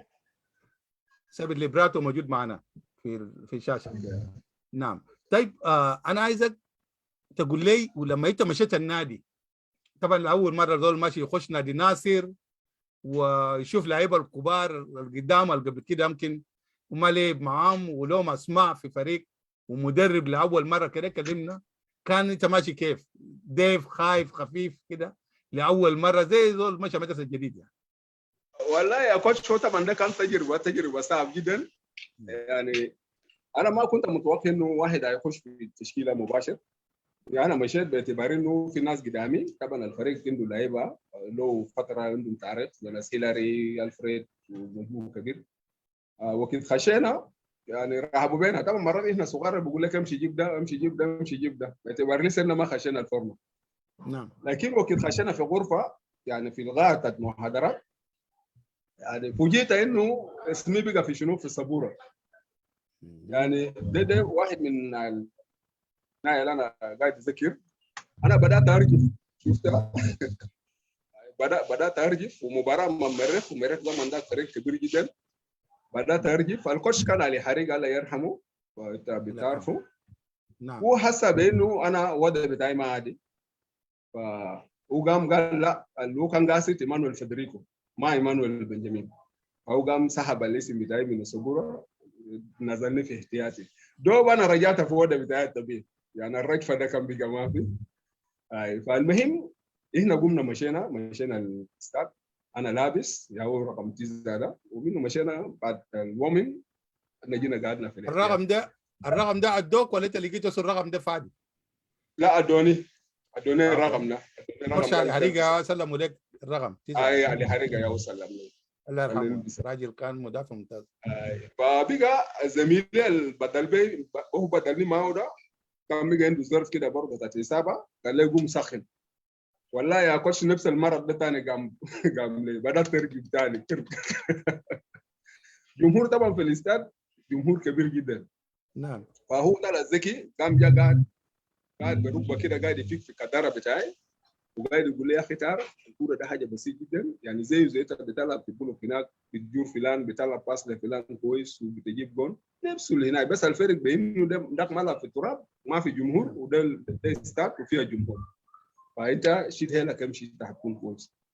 فيا هو المهم قمت بخوف، المهم قلت يا اخي ما الكوره ده واحد في النهايه، قمت خشيت. فاول باص اللي انا جبتها لابو لي كوره، انا كنت داير اتخلص منه زانه خوف بس. المهم سلف ضرب معي وكم باس بقى باس بتاع جون زارو لجوما دوكا، اللي هو جوما دوكا هسه الجمهور كله صفقوا، قال يا اخو زول الجبال دخل الكوره اللي تراه بس ضرب ساكت. مين ذاك انا صفقت نعم. زي 20 يا جبت كده انا سلام. فكرت، لانه الناس كانوا كبار فتره ده كبار. نعم. جبت شيء. الكوتش قال بس انت اقعد لحد ما المباراه انتهى، غلبونا 2-1. وبعد ذاك بدات اولف يعني بالتمارينات الكثيره، البنيه الجسمانيه كان بيبقى كويس فتره وجيت خلاص. انا كلمت مع زملاء في الملعب. طيب دقيقة أول نقول نسلم ابني هنا أخوي الصغير أفاني في القاهرة. مرحبا بك أخوي أفاني، شكرا جزيلا. أنا طبعا زملائك في مصر اللي أنت ذكرته، ناس إيدو جيلدو وناس جوزيف وأغوستينو والصادق والجماعة ديل، نتمنى تلمنا معاهم تاني عشان نقدر نتونس معاهم. جوزيف أغوستينو إحنا عملنا معاه لقاء قبل كده، لكن يمكن إيدو جيلدو والصادق والجماعة ده صادق وي، والتحية لهم. مرحبا بكم في القاهرة، وإن إن شاء الله لو لميتنا معاهم ممكن نعمل معاهم لقاء واحنا سعيدين هم يكونوا معنا. شكرا جزيلا يا فندم. اخوي ايمانويل، قلت لي في لما انت كنت صغير وكده كنت بتمشي في رياضه قبل ما تلعب في الناصر؟ اي كنا قاعدين نمشي دا رياضه عن طريق خالنا الله يرحمه امانيا زكريا. نعم. امانيا زكريا كان ضابط في شرطه. نعم. وطبعا اداري كبير جدا في نادي النيل. نعم. وكم بيجي توالي في البيت هناك بيسوقنا بيجي بالتاكسي. طبيعة كده طبعا كنت بشجع اجر النيل يعني. والله تعرف التسجيل بداية شطت شويه. انا ممكن يعني انا ما كنت عندي فريق ثابت كده قاعد يشجعه. اوكي. انا بتذكر النيل طبعا عن طريق امايا مرات قاعد يشجع النيل. نعم. جانا مرحوم لويس الياردو طبعا مزوج مين مزوج اخته كان طالب فتره ذاك في الملكيه برضه. بيجي بخش بلشانه عن طريق هايمايو، بنجي معه في نادي الملكيه الحسن قاعد نتكلم بقوله. نعم. بقيت اتعاطف مع نادي الملكيه. عندنا في واحد قدام انا برضه اسمه اباج ده كان مشجع كاتور قاتي جدا. نعم. وبقوم بسوقنا برضه في نادي كاتور، وبقيت قاعد يشجع. يعني شفت الفرق ده كله يعني وسط ما كان فرق. انت فيه.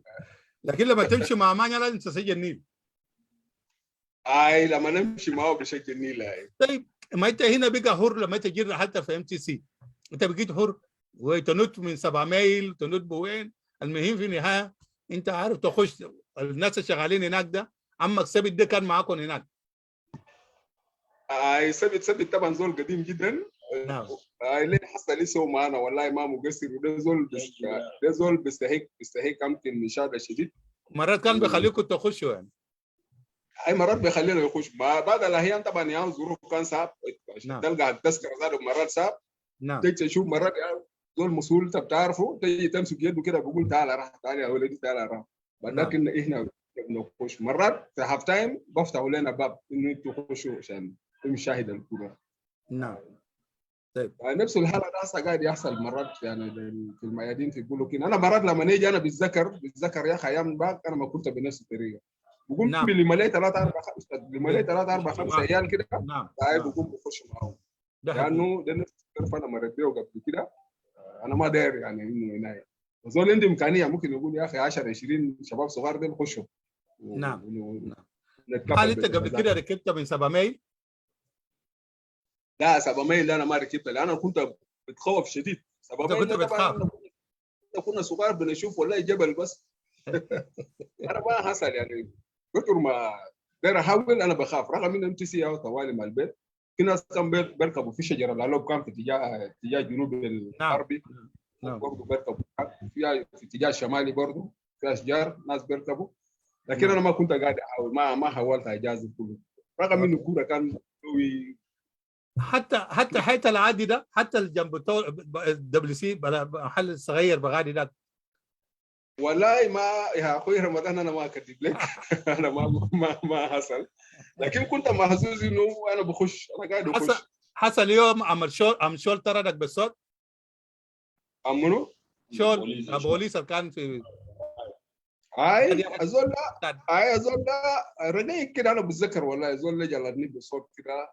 يمكن كان مجموع كده في شباب المهم حاولوا يركبوا في 7 ميل نعم ده، وانا نعم كنت واقف. فدينا المهم جازفوا طبعا الناس المشاهدين بعد الاحيان بيساعد زول الجاي من جهه نعم. البيئه قريب بيحاول يجروه. بيحاول يجروك هاي. نعم نعم.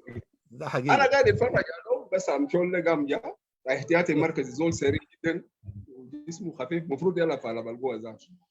فانا حاولت، شفت لفت كده شفته بدات اجري، هو فعلا لحقني وجلدني بالصوت بالمناسبه، انا بتذكر الكلام ده. ومن ذاك تاني انت ما جيت قريب محل.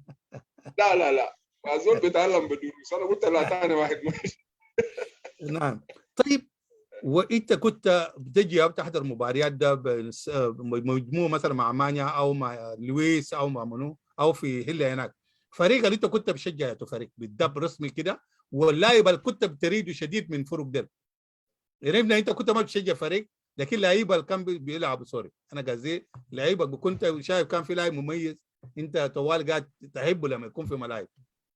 والله فريق انا كنت بميل له كثير الهلال، لانه احنا كنا في هايمانو في كاسميرو انجلو كان حارس نادي الهلال. حارس ممتاز.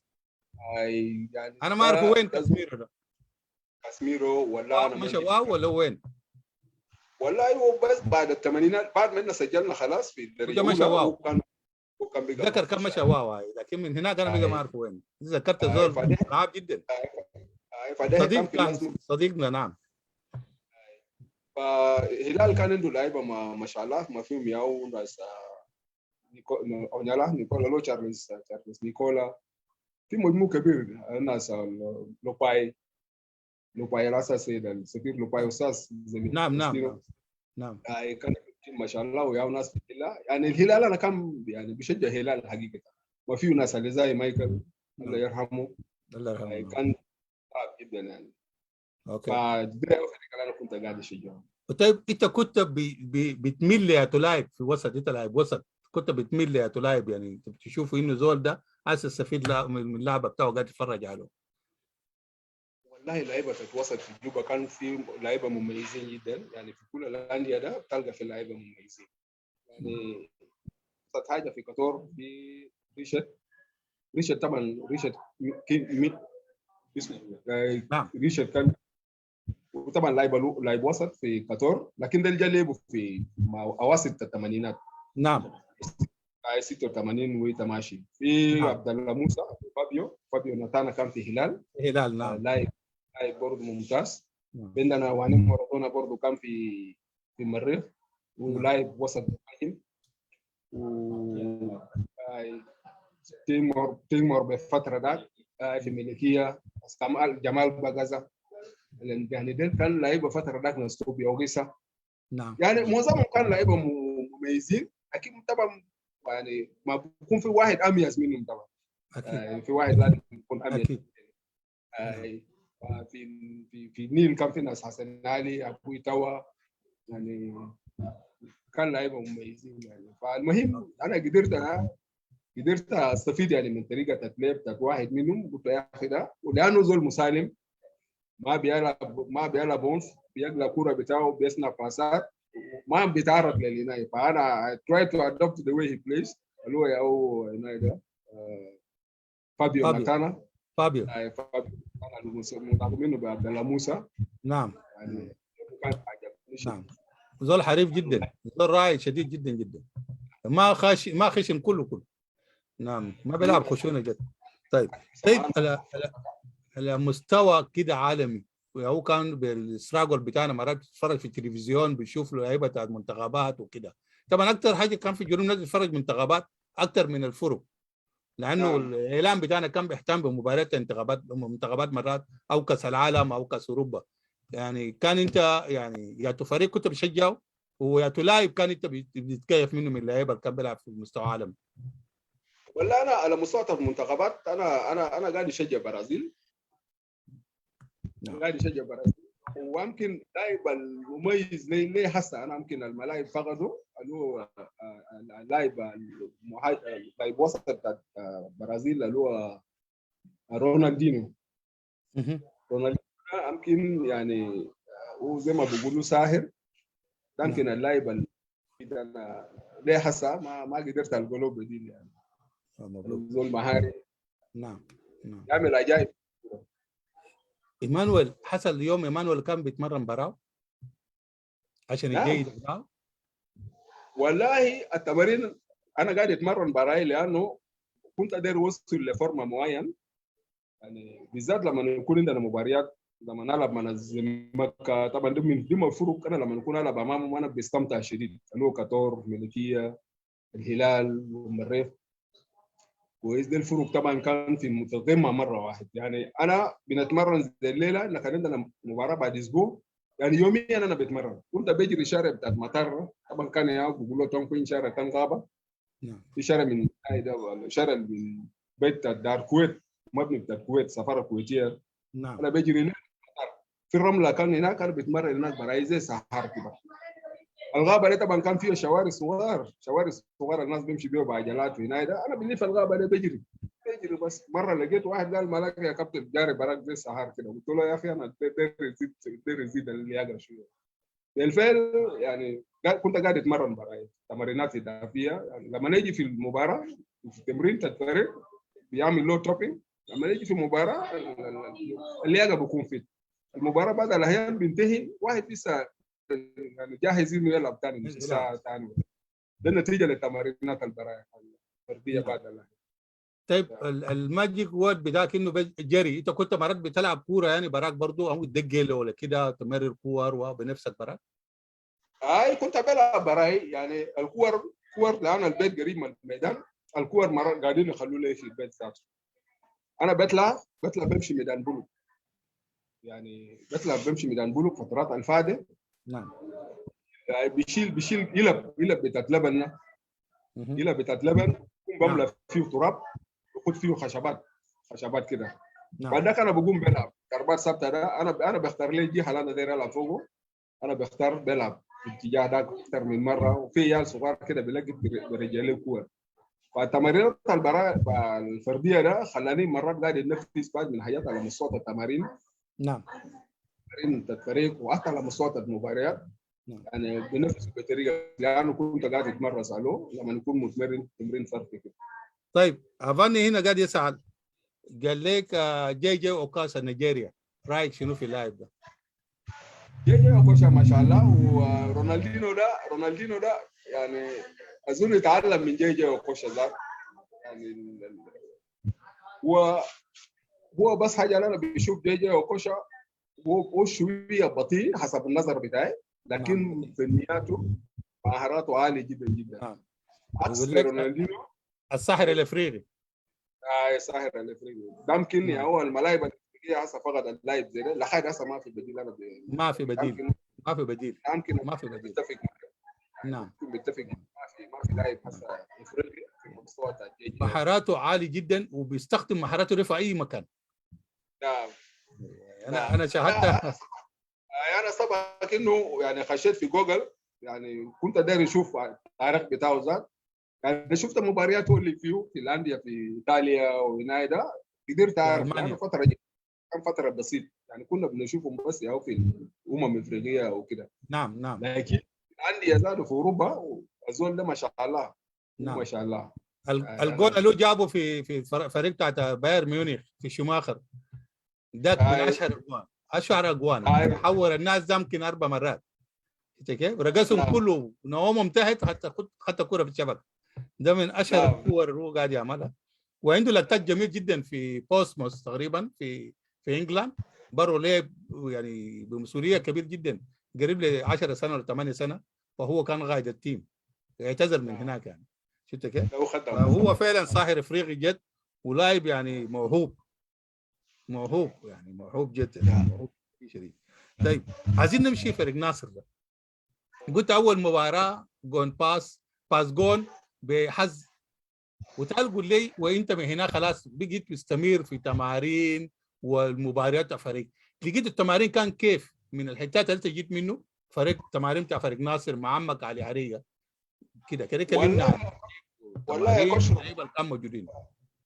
كوتش رمضان التمارين طبعا كان شاق مختلفا، لانه بقى في زول مسؤول منك مباشر.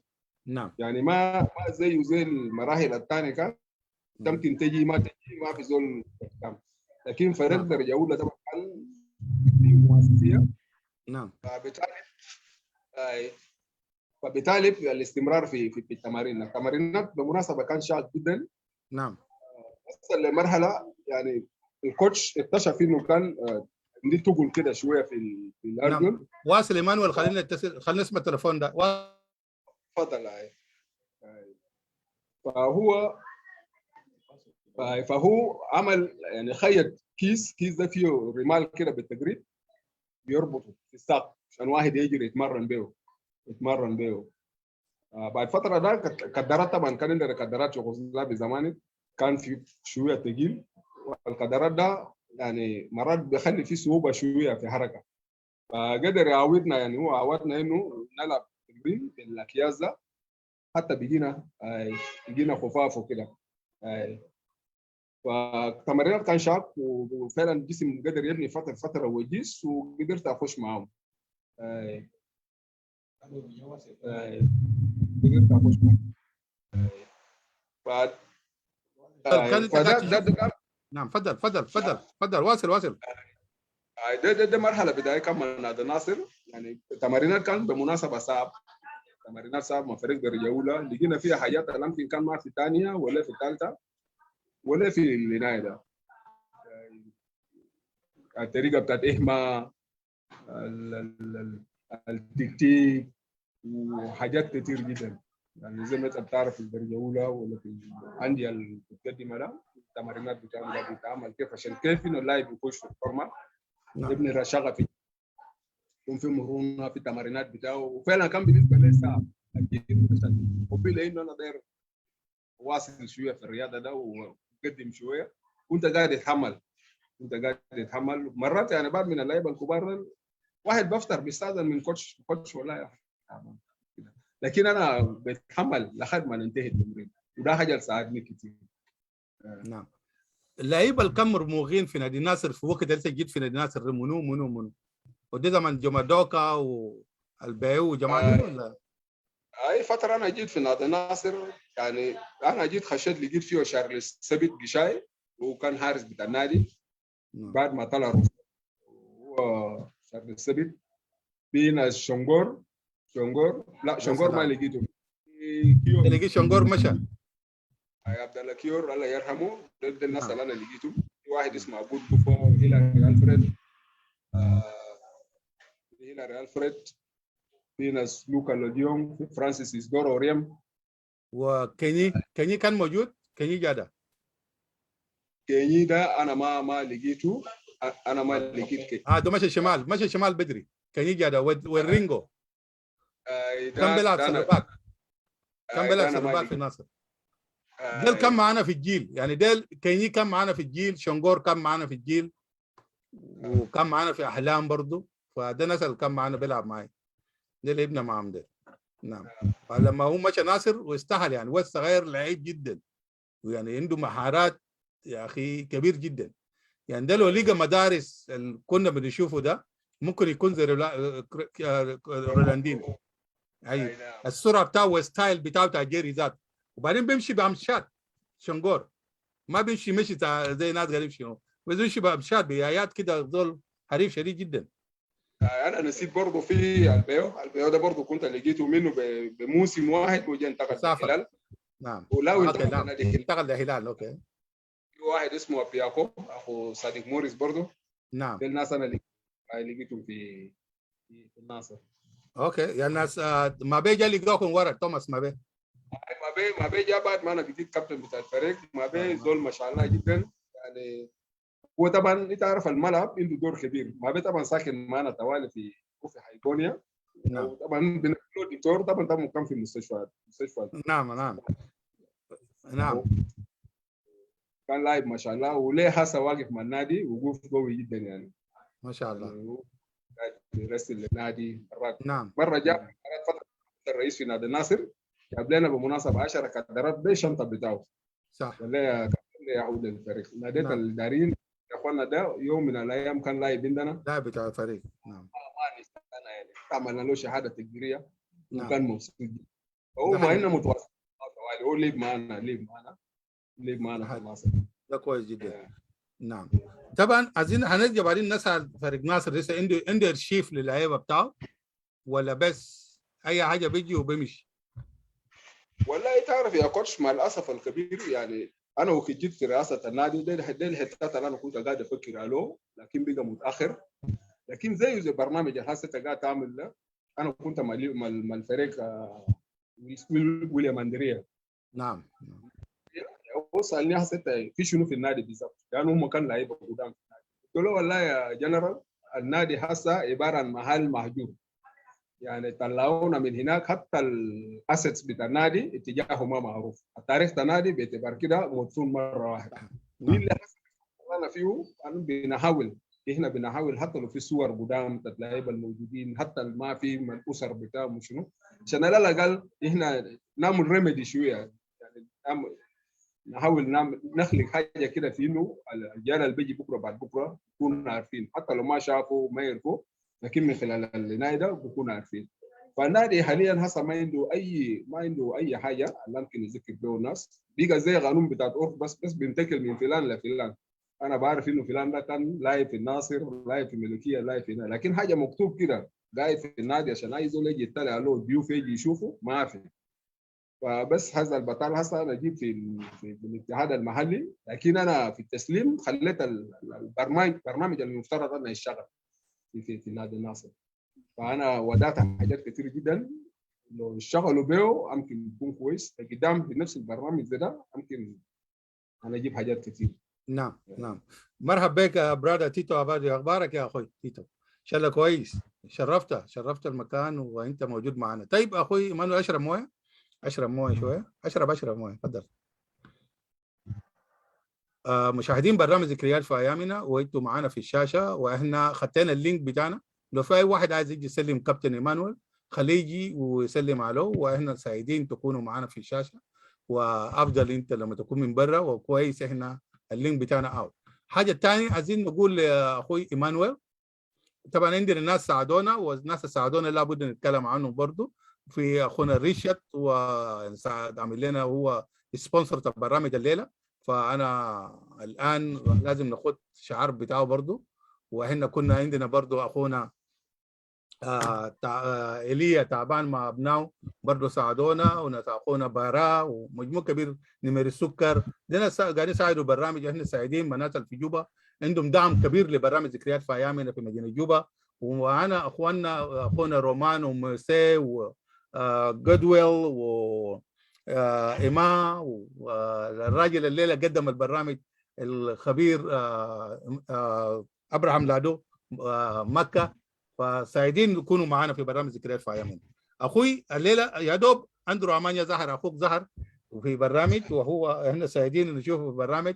نزلنا اللينك لو هو عنده اي سؤال كان انت قبل كده كان ممكن لعبته ضده ممكن هيسالنا. انا داير اشوف انت في الحته دي كله. ما حصل يوم قلت لي قبل انه في ييو ضربك ضربه كده بواره، لكن لما بقيتوا في جوبا لعبتوا مع بعض في فريق واحد قبل كده ولا لعبتوا ضد بعض في فريقين مختلف؟ لا هو هنا ما حصل لعبنا في بعضنا يعني. بعد ما انتقلنا من يي وكنا بنلعب مرة تمارينات. لكن انا بتذكر مره هم كانوا لاعبين فريق مهديه وسانتوس في ميدان بتاع مركزيتي نت مهديه. نعم. كان حصل لهم نقص ياو قام استدعوني. انا كنت قاعدين نتفرج هناك ياو لوروما قال يا اخي مانو لا خليك. في واحد اسمه رميجو الله يرحمه، رميجو كان من الشباب بتاع برا هنا اطلع برا. نعم. انا بتذكر المباراه ده كان من فريق بتاع ناس ماكا، ما مذكر ماكا لو بذكر افريقيا فريق اسمه افريقيا. نعم. كان في ده فتره ذاك علينا لعبنا معه سوا لان انا كان مكمل بس للادب. اوكي. نعم. انا سمعت في تفضل 87 بعد ما انا سجلت خلاص في الناصر، اخونا سلستينو كان طلب على اساس انه يمشي خرطوم عشان يمشي واصل الدراسه. الفتره ده هو سجل في النيل خلاص. في النيل. نعم. لكن ما ليه باي مباراه مشى توالي. ما لي باي مباراه ودوك الدرجه جديد. ففتره هو خلاص داير يمشي. هو قال لي يا اخوي انا مسافر خرطوم ده انا بلقى فيه كداره، فانت امسك الكداره ده. كداره بوما. هو قال له بيتمنى كداره ده بيلقى ثمار كتير، انت لازم تجيب فيه اهداف، انت لازم يعني هو بيتمنى اسمع عنك كويس يعني، فدي هديه لك. يا سلام. فاحنا ما بامانه يعني. نعم. مباراه ده اخو كبير فعلا يعني، عداك وصيه جميل جدا جدا. لكن في قصه على اساس انه في هاي ميشن او سوري في MTC كنتوا بتلعبوا هناك مرات في اخر دقائق للتمارين هيقول كوره مجاني، هو كان بيخاف عليك بيطلعك برا. هو طبعا الزمالك كان في قصص جميل جدا يعني. في ساعات صفر ساعات الدقائق الاخيره مرات بيقولوا كوره مجاني، مرات بيقولوها قبيتين يعني كل يا كثير يا بعيده. بس يا تجي بعيدوا كده خلاص ناس بيضحكوا وكده. هو فعلا يعني انا طبعا كنت شويه صغير في جسم نعم. لكن اللعيبه كان كبار وبيحاول يحميني وبيقول يا زول خلاص يلا امشي. الغرض منه عشان انا ما يتعرض، عشان ما يحصل مشكله لك قدامه ذاته ما يكون مرتاح. انا كنت بزعل منه ليه تتهمني يا اخي انا داير العب شنو. لكن نعم. هو عنده فهم ما يتعرض. يا سلام. نعم. مرحبا يا اخونا. طيب عايزين نجي نعرف خلاص ايمانويل زهر تمام في فريق ناصر، لاعب وسط بمستوى كبير جدا جدا. كده قول لي بعد كم مباراه يا دوب الناس بقى في جوبا عارفين ايمانويل في وايس ايمانويل بيلعب في الناس، يعني انت وصلت في مناصب ذاك الفتره ذاك يا كوتش رمضان اللي هو 87 لغايه 93 ده فتره بتاعت انتقالات اللعيبه. كان بياخذ فتره 6 مواسم في النادي. نعم. ففتره 6 سنين ده من 97 لغايه 93 من 87 لغايه 93 يعني شملني فتره تسجيلات. والانديه بقى كان دايرين يضموني في البناء بتاعهم يعني زي نادي كاتور، نادي مريخ، نادي الهلال ونادي النيل. يمكن ده 4 فرق يمكن كان في صراع كبير جدا في انه يضموني في الكشوفات بتاعهم. انا في الكلام ده جرب لما جرب وياك كويس. انا عايز احكي قصه ده. تفضل. قصه ده التسجيل ده خليه يرفع وجهه شنو فوق شويه سكرين ده. نعم. قصه ده انا عايز احكي لانه كان دخل الراي في ماتش شديد زي ما هو حكي شتت الافكار بتاعه كله. هناك في النيل بيقالوا امانيا، وهنا عمو سيسيليو في هلال وابوه مشيكي بتاع كاتور موت. وقبل ما ادري وين سره ابوه مشيكي بتاع كاتور موت يابا ده صح يابا بنجمين هاي. ما كنا عيان عديل. فايمان الزاد بقى ما عارف يسجل وين. ميريك ديرو، ملكيه ديرو، كاتور ديرو، ويمان اللي اكتفى الليل كله بقى.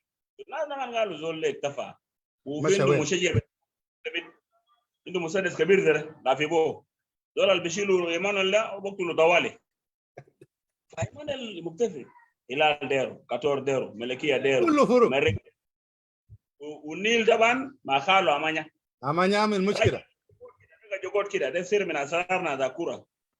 اما قارنا ليه ما ده كله وانا زادو في فتره ذاك عندنا مشتملين 8 في انا في ريشيد في فله في مرحوم جاكي كل باغلين تسجيلات من كاتور ناس مرحوم وناس فحل جارين قاعدين يفتشوا كده نمن واحد اسمه جادا البرت ناس فحل فرقوا لهم جادا وين؟ بمناسبه جادا وين؟ قاعد هو في البرت جادا قاعد يظل اداري كبير المفروض تجيبه يوم في برنامج. هو بقى هسه هو بقى رئيس الشطرنج. لا ما شاء الله جيبه زول ممتاز جدا عنده حق يلعب شطرنج يكون ملك. انا اثرت عشان يمون يرجع في ناصر. اوكي لما في حفله في بيت نيكولا بويا من ظهر كده ناس كله خلا ناس كاتور هناك وديل هناك وقامنا داني كده قاعدين في قاعده كده في محل دلومه كده قال لي يا كابتن كده وريني بصراحه تقدر انا امشي. قلت له انا اقول لك حاجه ما اصلا ناس اديت كلمه لناس خالق هناك في النيل اما يا سيسيليا دول في هلال انت مشكلتك طويل جدا يا برادة. قال لي وريني من قلبك يا مكه. قلت له من قلبي ارجع في ناصر طوس باقي الجماعه ده كله وفعلا سبا يمون تعرف استاد زول لك زاد المسدس بتاعه ما جاء طلعه لما يمون جاء قال انا جاي في ناصر.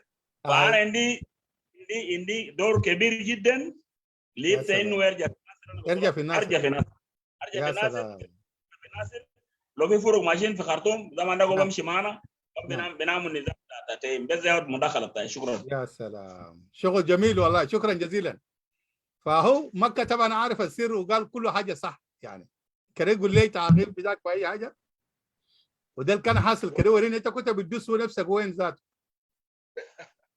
والله يعني هو طبعا كان حاجه صعب جدا وده لاول مره واحد يمر بمرحله ده فتره التسجيلات في زحمه بتاعت عندي.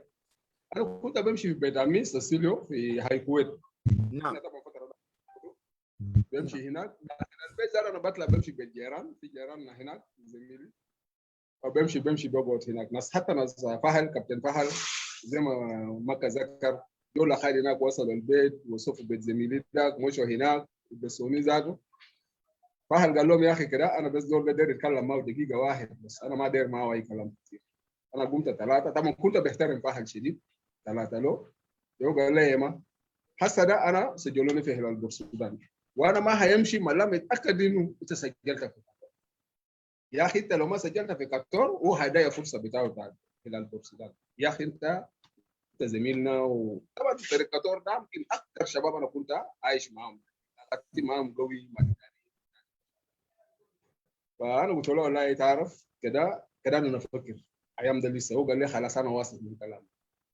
لكن بعد ما جينا قعدنا مع ناس مكه ومكه قال لي يا اخي انت هتخش في العداوه مع الناس مش قال عشان انا ما داير. لكن كاتور انت سجلتها في هلال كاتور هيكون عنده مشكله معك مع فريق وكده حتى فريقك ناصر استحسن فريق تسجيلك في ناصر وكل الفرق المسابقين ده بلقى انه الحمد لله ما بكون في ضرر لاي جهه ثانيه. ترى متى رجعت فريقك خلاص وبالفعل حصل يعني وبدايات التسجيل المساله كان كله انتهى خلاص الناس رجعوا كالعاده والانديه كلهم مبسوطين كان. فده فتره يمكن واحد كان ظهر فيه وقدرت اكشف انه المستوى لكن انا ما كنت مقتنع بالمستوى اللي كنا الناس طبعا يا انا بقول نعم. انت امنياتك كان عايز تلعب في الفريق خلاف انه كلام الكثير ده كله. نعم. امنياتك رغبتك كانت عايز تلعب في الفريق. والله كاتور كان اقرب لي شديد. كاتور كان اقرب لي شديد لانه يعني معظم اللعيبه يعني قاعدين معهم سوا. انا بطلع من هنا من بلوك كل الاحد انا بكون قاعد في كاتور. انا زملاني ناس معلش سورو ناس ادوارد كانديدو جوري روبن يوغو ريشارد يعني اكثر اوقاتي قاعد اقعد معهم. يعني يمكن كان كاتور اقرب لي شديد يعني بحكم فيكتور طبعا هو عمي فيكتور الله يرحمه. نعم الله يرحمه. نعم. طيب مانويل لو انت كنت مشيت كاتور كان هتلقى تشالنجز قوي كده في فرق ثاني مع انه كاتور عنده احسن لاعب وسط في جوبا في الوقت ده. والله انت عارف كان لاعب كوره واحد اكيد طبعا بيفرض نفسه يعني واحد بيحاول يفرض نفسه امام مجموعه. انا ممكن ارجع ورا كان في عندنا دوري كاس، كان كاس بيقولوا كاس ذهب في مدني في نعم 93 بتذكر. فكان يختاروا لعيبه من الانديه، يعني في خانه الوسط ده يمكن زي 12 دفاع 12 عدد كان كبير جدا. احنا كنا من كابتن مكه الخبير بانجي الله يرحمه كان يا مدرب. فالتصفيه كان صعب يعني عشان يصفوا يطلع المنتخب كان صعب جدا، ما في زول واثق بنفسه. يعني انا بشوف في الحاج زيكل في وسط بهناك، في سفاري بهناك، في تيني بهناك، وفي ده في ناس توبي. المجموع بتاعكم الوسط ده بس تركز عليهم، خليك من المهاجمين، ما ده المشكله بتاعهم برا، الدفاع برا والحراسه برا. فكان بقى صعب. انت بتشوف انه فنلندا احسن منه، فنلندا احسن منه، وده كمان بيشوف انه انت احسن منه، فكان صعب. بقى الالتزام في التمارين وعادات بتاعك في التمارين ده يمكن جا تم اختيار بتاعنا في البناء. فوقت جاء الاختيار عدد كبير دايرين فيه 6 بس، 6 لاعب وسط، ويمكن 6 في الهجوم و6 في الدفاع وهذا. فبقى بنادي اللعيبه واحد واحد، كل زول يده فيه، وسافر يوم الثاني طوال المفترض ما سافر يوم الثاني، فكان بقى صعب. بقى بيحاول ياكد لك انه انت ما احسن من ديلا، لكن بيكون في حاجه شويه انت تتوقع له. لكن احنا كان مستوى واحد، يعني الشباب كان ما شاء الله. لسوى هاس ما جينا مشينا، والمنتخب ده كان واثق انه ممكن بيعمل حاجه، لانه ناس كان في مستويات كويس، وكوتش بانجي الله يرحمه يعني ادانا جرعات كويس جدا. فده يمكن. نعم. انت طبعا انا كنت قاصد لو انت مشيت كافر الكتور وانت مع ريشيات وفولا والحاج يعني كل الجماعه دول مستواهم كله كويس. انت لا بتلعب في الناصر مع ناس كويسين، اكيد لو مشيت كتور بتدي واجب بسيط بيغطي لك الواجب اللي كنت بتعمل في ناصر زي النحله، لانه ممكن كان مسؤولياتك هنا كتير. كيف؟ مرات بتلقى نفسك كان ممكن بتبذل مجهود كتير، لكن ده طبعا ما حصل. لكن لو كنت مشيت انت بتعرف المجهود كانت بتدي في الناصر والكاب بتدي في قطر، يا كان كفه بتاعه عالي. والله كلامك صح، ده سبب انا رجعتك ورا المنتخب ده، لانه في قطر يعني انا قلت ممكن واحد كان بيحاول يفرض نفسه، نعم. لانه في مجموعه اللي احنا كنا معاهم كويسين. نعم. بعد ذاك يعني واحد بياخذ انه قطر طبعا تيم كبير. نعم. تيم على والنادي ناصر طبعا كان بيعتبروه واحد من الانديه في المناطق الدافئه، مرات في الزيل لعيبه وسط يعني يعني وسط هاي. بيحاول يفرض نفسه صح. عشان على الاقل يكون في نعم. انا يا كابتن جربت الكلام ده لما كنت في هلال في خرطوم، ولما اجي في جوبا مشهود انا ببذل اكثر من انا اكون لاعب في خرطوم، لان في ناس هناك بنفس المستوى متفاهمين وكده، وانا قدوه كان في التيم، مرات بطلع بخلي الناس ثانيين يلعبوا وكده. ولما جيت 3 من الهلال نهائي في اخر فترات انا مشيت جبت العمارات، لقيت انا يعني زي واحد مؤسس الفريق يا دوب. المجهود اللي كنت بدي اكثر من المجهود كنت بدي في هلال، ومرات بيلعب مباراه كامل يعني ما بطلع، يمكن مرات ما بطلع من التيم كده. شفت كيف؟ يعني بلقى نفسي بذلت مجهود اكثر من كنت بديه في هلال. هناك في ناس بنفس المستوى، فحتى لو انت عندك لعيبه كويسين في محل بتسهل لك، لكن في حته ثانيه بتلقاك انت لازم تبوش كل الامكانيات بتاعك عشان تقدر تطلع نتيجه المباراه بطريقه اخر. وبعدين انت كمان بتسهر بمستوى اكثر من انت كنت في هلال، لان يعني في هلال انت ما كويس وفي كم معك كويسين، لكن هنا ده ناس ثانيين شويه في مستوى يا دوب فريق درجه ثانيه لدرجه اولى ودارين يثبتوا، وانت لا الراس بتاعهم انت بذل مجهود اكثر بتلمع اكثر من المجموع كان بغادي برضه. فده يمكن كان كلام عايز اقول لك. مانويل عايزين نقول ما عايزين نمشي كثير، عايزين نقول ايمانويل اللاعب وسط اللي كان ممكن بيعمل مشكله كبير في جوبا، وبقى كان زي حاجه اساسي لفريق بتاع جوبا. اي فريق قايم من خرطوم بيشيل ايمانويل. كده كلمنا الحته دي كان معاك كيف؟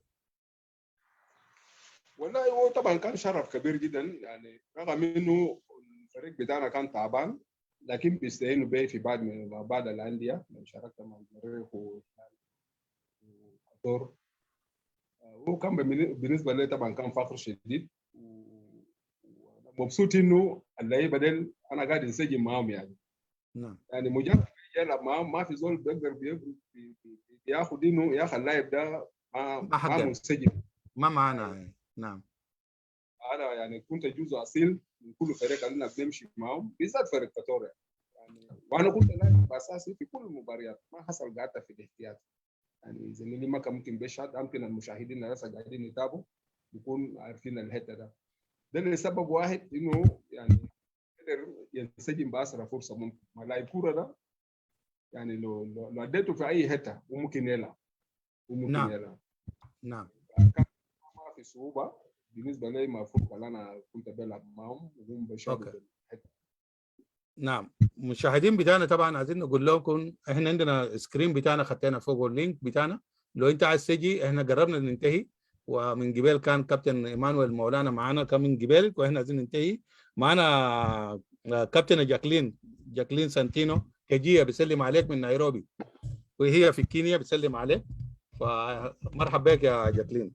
طيب ايمانويل اويك، عايزين نقول ايمانويل في فريق ناصر اخذ كم كارت احمر؟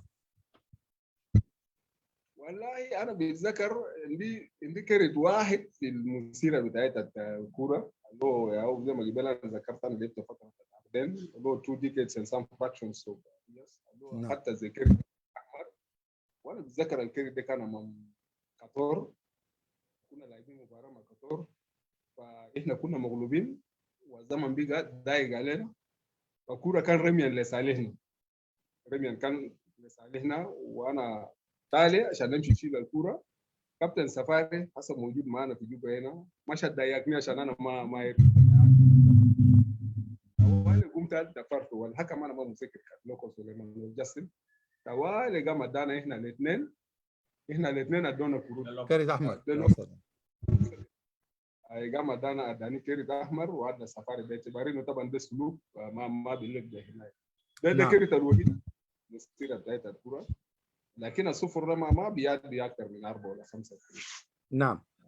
في فريق ناصر زملاء المدافعين كان بيشتكوا عنك، قال انت كنت بشاكلهم كثير لما تجيب فيهم جول. لما نجيب جول فيهم اي لما فريق الثاني يجيب جول في المدافعين بتاعكم في اخطاء. اي انا يعني ما بيمكن بذكر الحته ده كويس، لانه احنا بنبذل مجهود كبير جدا هناك في انه احنا لما نجيب جول احنا بنقول لهم يا اخوانا انتوا حاولوا حملنا المرمى ده، حملنا المرمى، لكن بعد الاحيان الاهداف اللي بيجي بيخش ما هدف اللي بيخش بمجهود اللي يمكن الفريق ده قام به. يعني الجون بمجهود كره لما يكون مرحل بطريقه جميل وبمجهود كويس ممكن اصفق للتيم ده، لكن جون بطريقه هنا يا مرات بنجي، لكن قاعد يكون جون بطريقه كده ما انه هم يحس انه في مشكله، يعني بطريقه مغالطه يا اخي تو كده حاول غطي مرات. انت قبل نعم انت قبل ذكرت لنا توكي كده، كلمنا عن زول اللي عنده اسامي بتاع اكبر من نجوم العالم في كره قدم، اسمه مارادونا واسمه عنده مارادونا وبلاتيني كده، كلمنا واخونا مكه خليه شاركنا في حته ده. خلاص مكه خش والله يا اخي انا غير اقول ده طبعا زول صعب جدا لانه كان في خرطوم وبس كان وصل في مطار كده قال يا جماعه زول القي لبسني مره 10 ده كلو انا سكته ولا انا جا خلاص زيكو مارادونا اسم انا مركب يعني دوت اوكي بدنا نجيبه في برنامج. نعم انا اتمنى تجي نقدر نجيبه في برنامج. قبلنا كانت هنا في في فيسبوك كان في انا في الير نعم أسنالي ده نعم ناس لما طبعا هو كان مندوب في خرطوم شغال في كورينيشن اتصال هاي بس 10 في ناس الرك انا اسمه توكيجا خلاص ما جيش له 10 لبرا. فتوكي طبعا دول هو دول محسوس يعني بيجيبوا جون اسم على مركب ذيك مارادونا وكان بس كانوا جاي ان شاء الله ميرين ما ميرين بس ناس كانوا ينزلوا ما زال 10 ده هو بيجيبوا جول.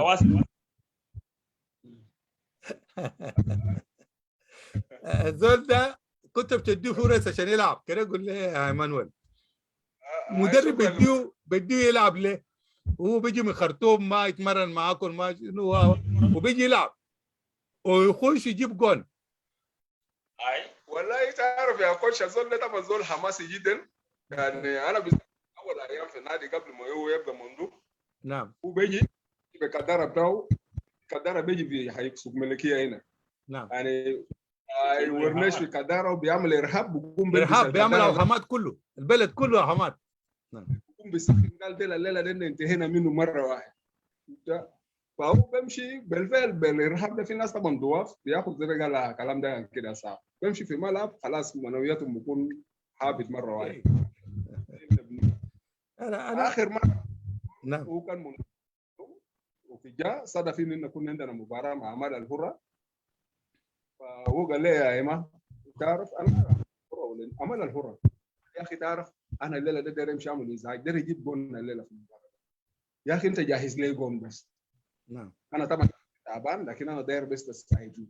في عرض الجنوبي بتاعت الاستاد ده نعم كوره جدا، انا قلت يا توكي مجرد ما انا يكون بكوره موقع كويس. 3 من المدافعين هو كان بس مقابل المرمى قمت اديته هنا ما لو غمض عينه ساكت ممكن يجيب جون هاي. جاب جول مبسوط شديد. برا انه قال يا اخي انا جاي من خرطوم عشان يجي يجيب جول، الناس قال امشي يا اخي مسانو ده اوهامات بتاع. طيب عايزين نسلم اخوتنا هنا استا يوبو اللي هو اخوت اخونا بيقولوا منه روبرت بيما، ده اخته الكابتن الكبيره، كان بتلعب سله وكوريات بمستوى جيد جدا جدا. انا ما هي لسه في جوبا ولا في نيروبي مشى، فتحيه من هنا له. شكرا انت قاعد تتفرج معنا البرنامج. طيب يا اخوي انا عايز اقول لك مفترض نتونس معك كثير، وهنا ما زلنا نحبش كلامك بتاع اتحاد، لانه في اتحاد انت عندكم منديت، مرات ممكن يديكم منديت وما عندكم منديت، ما عايزين نتكلم فيه كثير، عايزين نتكلم في حياه خاصه بتاعك، وبعد ذاك ممكن نعمل اتفاق ثاني نتكلم يوم من الايام عن اتحاد، كلام اتحاد مع اتحاد.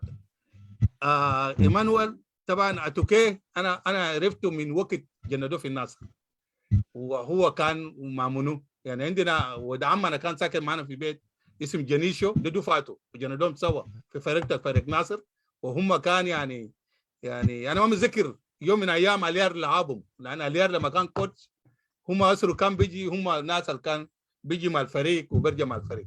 فالفتره انا جيت الخرطوم واليار بقى ما في، وانا جيت لقيت بقى عنده اسماء تازيكو مارادونا بلاتيني، وفعلا بينزل بيجيب جون.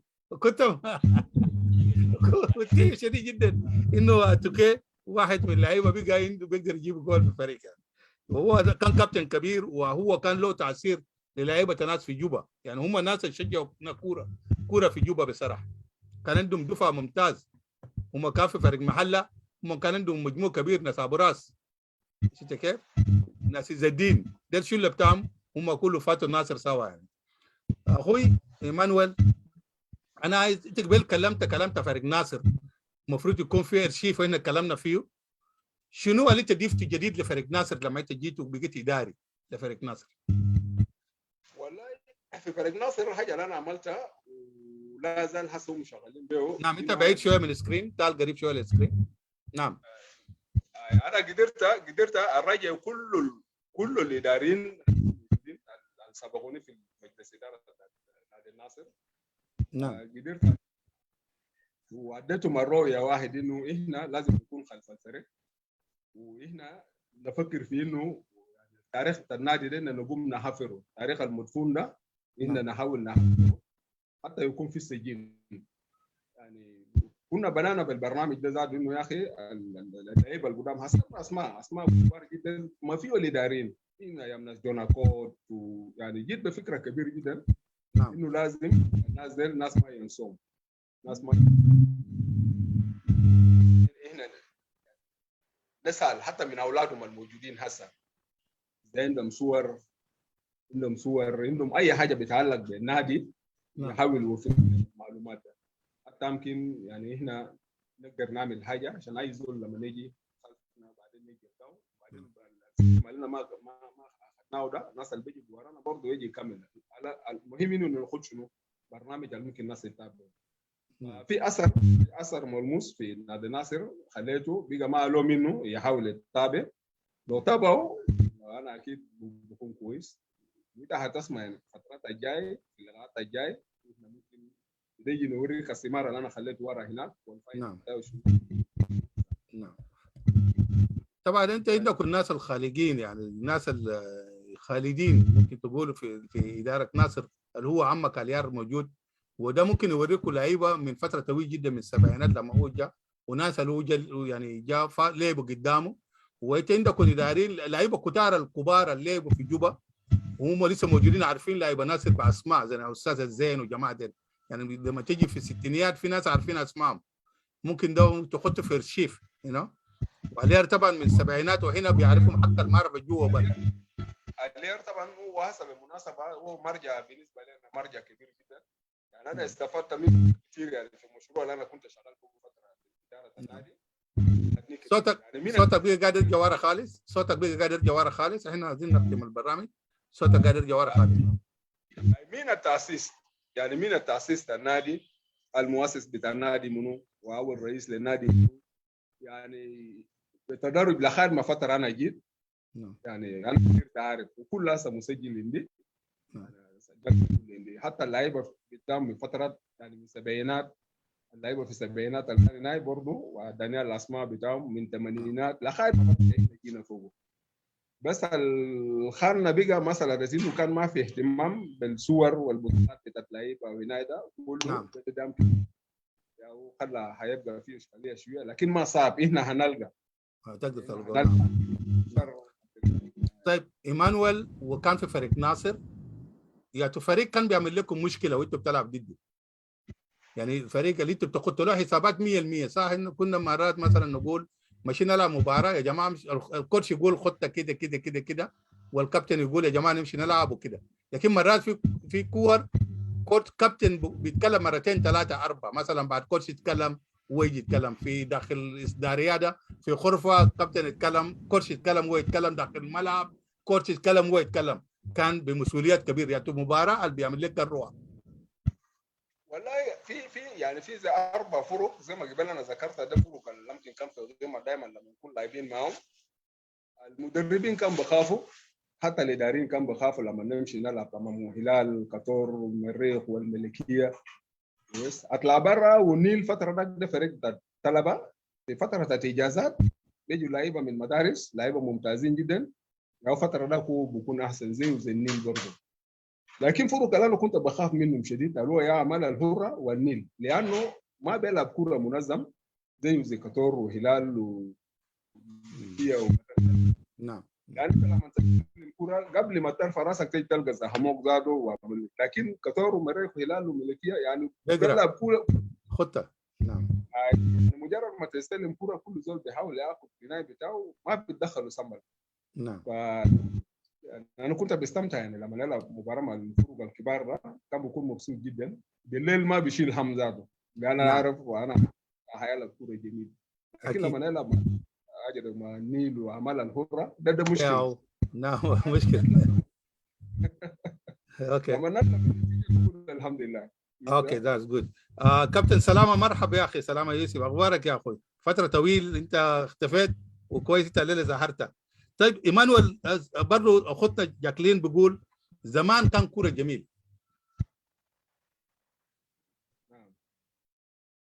رايك شنو في الكلام ده؟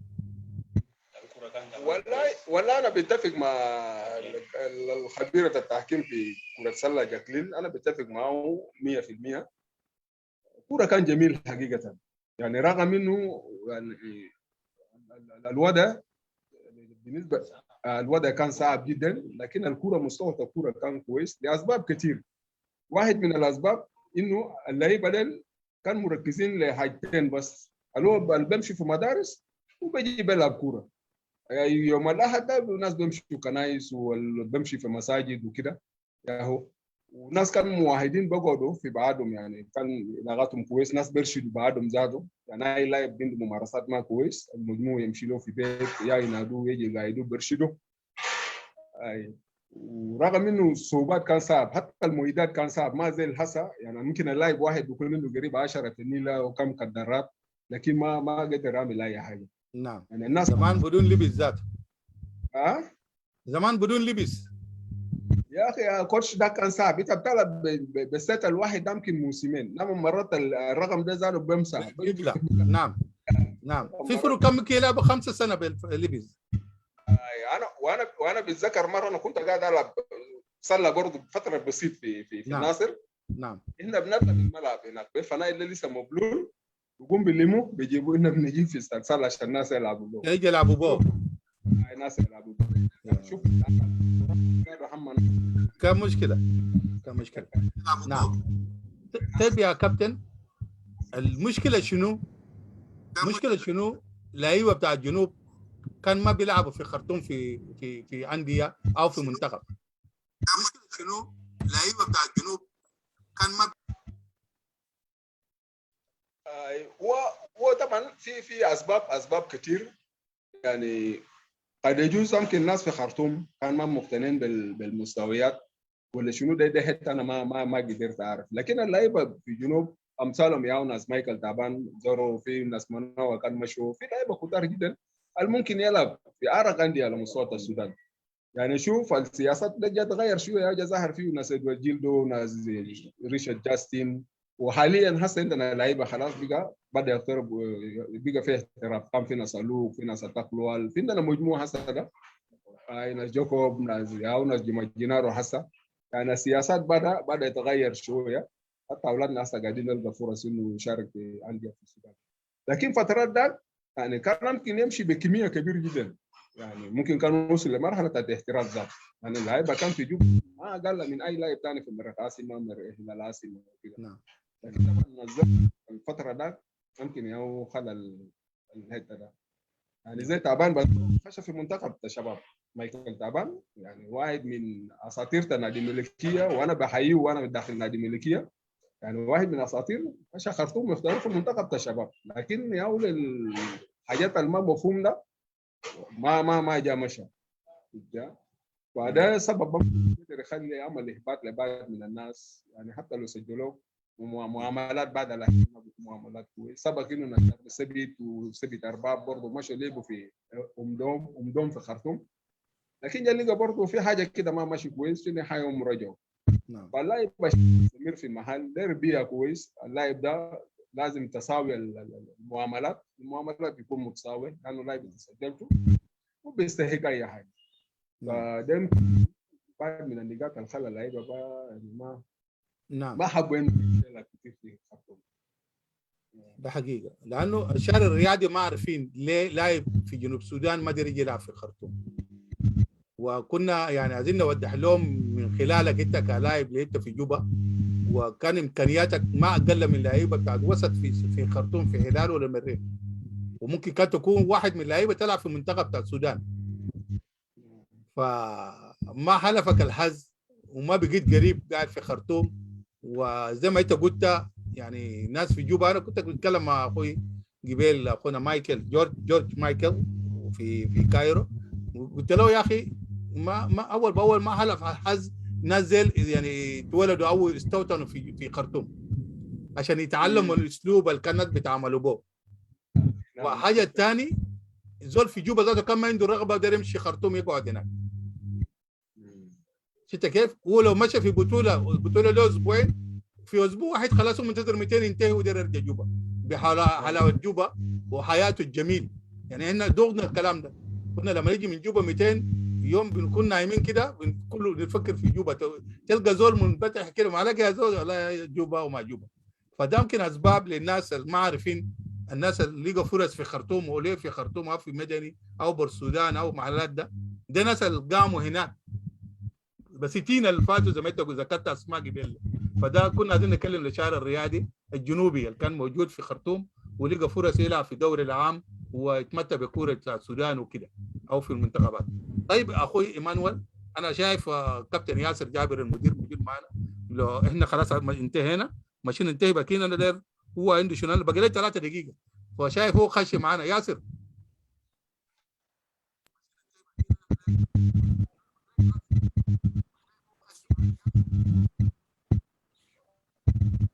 just a minute يا رمضان. اوكي تفضل.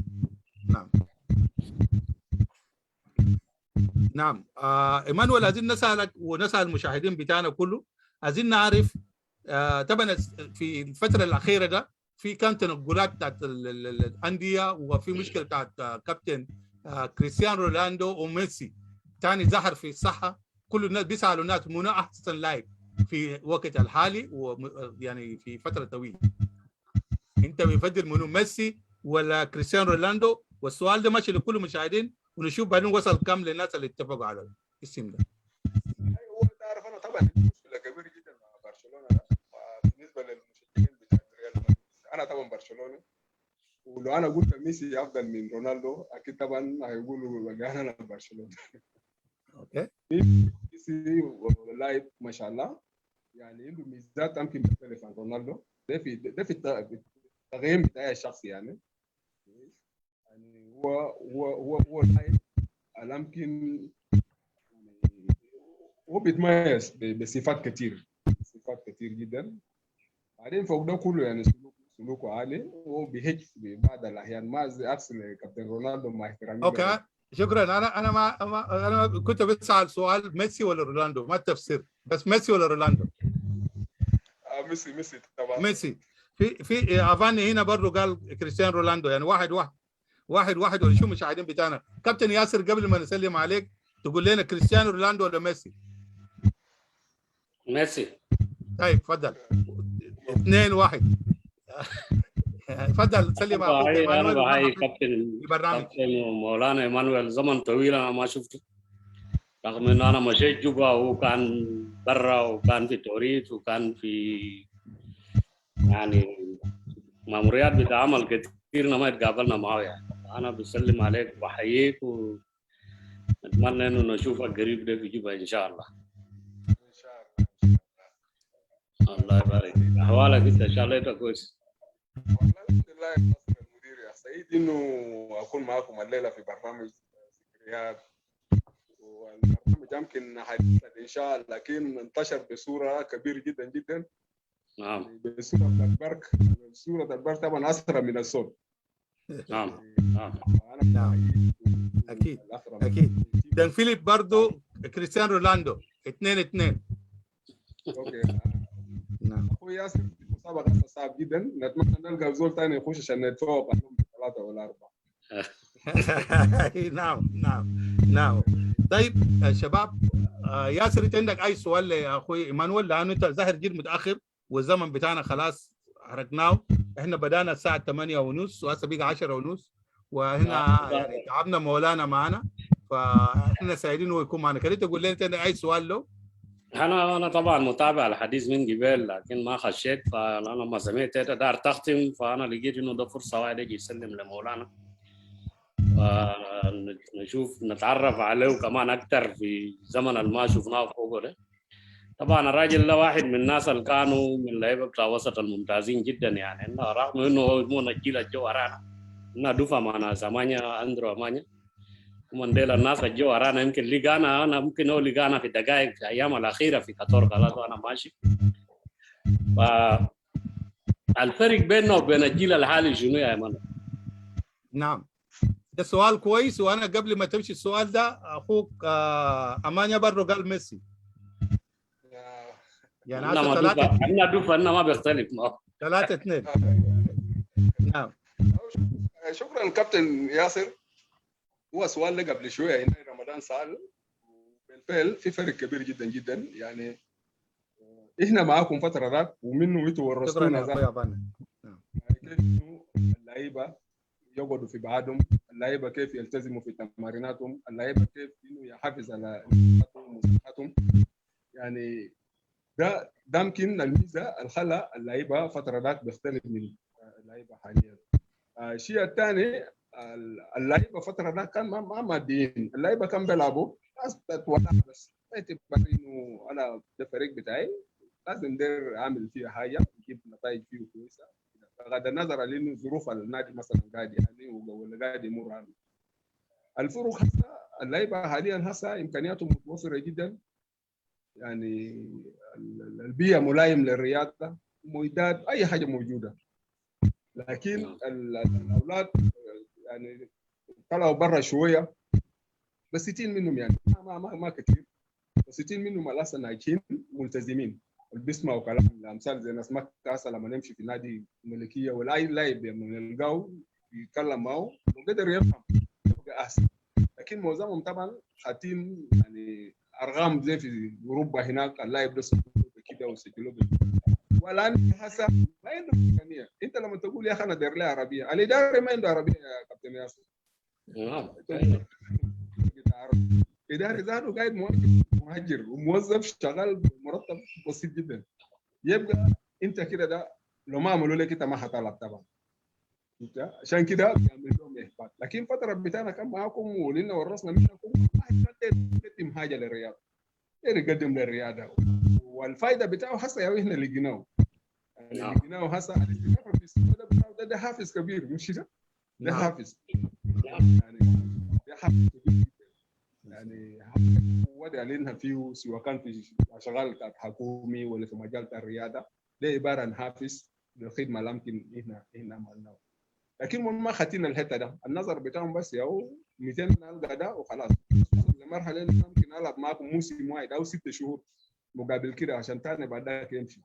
انا اقوم اديك العربيه، انت ما هتجيب لي كاس وليه هتشيل الفريق للبطوله؟ يبقى انا كده بكون نطبق شروط الاعتراف بدون ما نكون معترفين. ما دي المشكله. يا سلام. لانه يعني معلش نعم اللاعب بيستحق انه يقول له كل يوم يمكن بخليه يعمل على راسه. بيحتاج لكل واحد يحافظ على صح ده مهم في كل شيء. يعني حتى لو ادوك العربيه، ادوك القطع ارض، ادوك الملايين من الجنيهات، ما قدرت تحفظ خلاص انت ما هتمشي قدام. واحد من الاسباب كمان عنده اثر من اللعيبه بتاعنا. يعني طبعا انتوا كرياضيين فاهمين يعني زول لما الصحه بتاعه في حاجات يعني حاجات كثيره. انا بس دار اضيف لك كلامك ده حاجه بسيط كده كان حصل لنا عشان تشوف انه زماننا نحن كان في يعني مش كوميتمنت من اللعيبه بتاع تيم الواحد، حتى زول في التيم الثاني. يعني كده مجن أننا قابلنا مع تشارلي بمناسبة في قطر. يعني تشارلي بنفسه كده براه بدون ما يكون هو يعني هو لاعب في الناصر أنا لاعبين في قطر، لكن شاف كمية بتاعنا جوا هناك وعندنا مباراة. هو طبعا ما شاء الله راجل كان رتبة يعني طلعنا كلنا من قبل قال لا ما داير اشوف اي واحد منكم يلا بيت. يعني شوف الروح بتاع الانسان الزميل. يعني هو كان يعني هو ما من مصلحته انه يقول لنا امشي، لكن هو دايرنا علينا نمشي نرتاح لانه عندنا كوره بعد بكره عشان نكون بمستوى اللي هو عارفه عن النادي بعدين روح القوه وروح بتاع الزماله اللي كنا عندنا زمان. هسه ما افتكر انه في زول عنده روح زي ده عشان يقول لزميله يا اخي انت امشي بيت. ما افتكر يعني. والله تعرف كابتن ياسر انت ذكرتني قصه جميل. انت كنا في مناسبه جنب الناس بين اسرائيل هناك. متذكر قابلنا كثير في مناسبات. يلا احنا كنا مع ناس الكابتن مالس جنجارو. هو طبعا كان اعتبرنا هو مننا كابتن على مستوى المناسبه هناك يعني بالنسبه للعيبه. احنا كنا لاعبين مباراه يوم الثاني وكيف وصل زي الساعه 11:30 وقال لي يا جوني طبعا المناسبه فاتت طوال اللي فتنا جوني كده. قال لي يا جوني شيل الزول ده خليه يمشي لانه بكره عنده مباراه. قلت له يا كابتن قال لي لا خلاص ما انت بكره لما تيجي تلعب مستوى بطال ما هيرجع لنا هنا كزوم. احنا ذاتنا ما هنكون مبسوطين. احنا ماشيين ناحيه الكوره لو بطال انما هنتعذب زاروا برا هنا. نعم.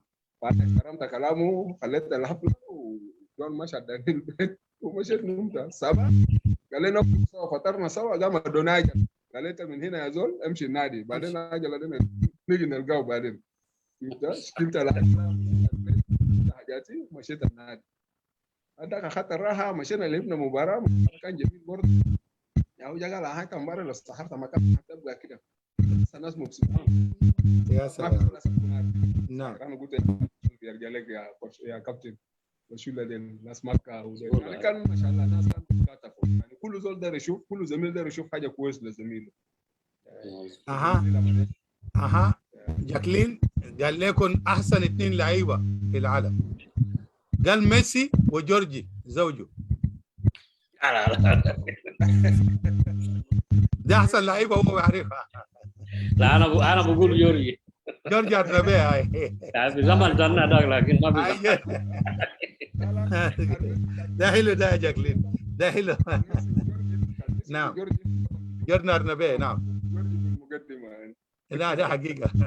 طيب شباب والله يعني قاعدة معكم جميل في الشاشة واحنا سعيدين، ومسكنا الليلة مولانا بفترة طويل واخونا مكة برضو. احنا عايزين نعرف مكة عندك اي سؤال لمولانا قبل ما نخليه؟ لا هو مكة بس قبل ما يديني سؤال انا كنت داير اتذكر قصة جميل جدا. احنا تفضل. كنا معاهم مشينا معاهم نعم. في سنجا. المباراة كان مع هلال سنجا. احنا كنا ماشيين تمام وفي النهاية اتغلبنا 2-0. ما شدونا حفلة شاي كده في رجعنا المعسكر منه. يوم الثاني مادين الله يرحمه ناس كان زعلانين لأن المستوى بتاعنا كان بطل. أحسن واحد لي فينا كان يا هو حارس شارلز أغوستينو. ألو شارلز باكيك شغالين. نعم. احنا قمنا جينا جوبا. سامويل مادين قال لي يا اخي انت اسا كده انما خرجنا خلاص من الدوري. قلت له يا رئيس انما خرجنا الفريق ده في جوبا اننا هنغلبهم. قال لي كيف بمستوى ده؟ قلت له لا احنا هنغلب الفريق. اذا ده مستوانا في نايدا ده خلاص انا زادوا ماشي اخلي الكوره. اللعيبه السبب كان 3 عناصر يعني. سبب واحد الملعب ارضيه الملعب كان ما كويس ما قدرنا نلعب فيه. الشيء الثاني انه حطونا في محل جنب طرف البحر كده محل فيها باور. والصوره الثالث يعني كان في الضغط شويه كمان في التمرين رغم ان جينا متاخرين. ف3 اسباب ده خلانا ان فقدنا النتيجه. فسموا قال خلاص نحن نشوف. وكجينا في جوبا الجون جابوا جون الثاني جابوا جون الثالث الخبير التحكيم قالوا ما هو يا جاب الجون. شوف تاب العنايه بتاعت الحكم الرابع ده الترابيزه بتاعت الحكم المراقب الرابع الحكم ده نعم. ما جاب اتجاه الجنوبي. اراد الجنوبي تستاد جوبا يعني كان الاستاد مره واحده. ومن هنا تاهلنا للمرحله الثانيه كده ان طلعنا الهلال بالاجريجيت 3-2. ان غلبناهم 3-2. وده يمكن يعني ده ذكريات وفي كثير بس زمان. طيب كده ادي لي كابتن مكة.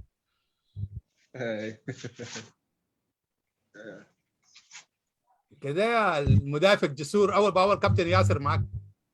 ياسر كيف؟ تمام الحمد لله. بخاطر شغل باشا تمام الحمد لله. البرنامج حلو الليله.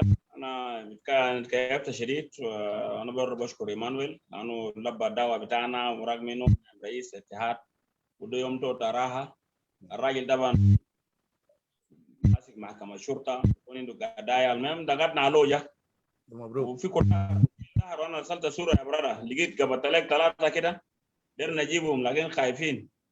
اللي ليله انت شفت في صوره انا بوست صباح كده فده الناس حقوا قصص زمان. فاخر دقيقه صلاح كراتيه جاي يقول لكم يا جاي من وين كمان؟ يا زهر.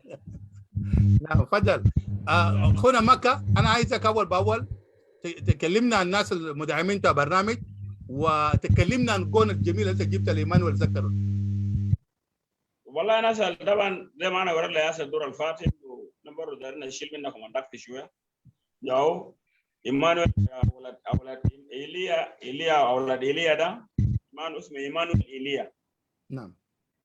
اخوانه كله لي ويا الشركه بتاعه ويا عنده حاجات التشييد ده وبرضه مدايم البرنامج. وفي اخونا بارا برضه واخونا رشد نمير سكر زميل بتاعي الدفعتين في المدرسه.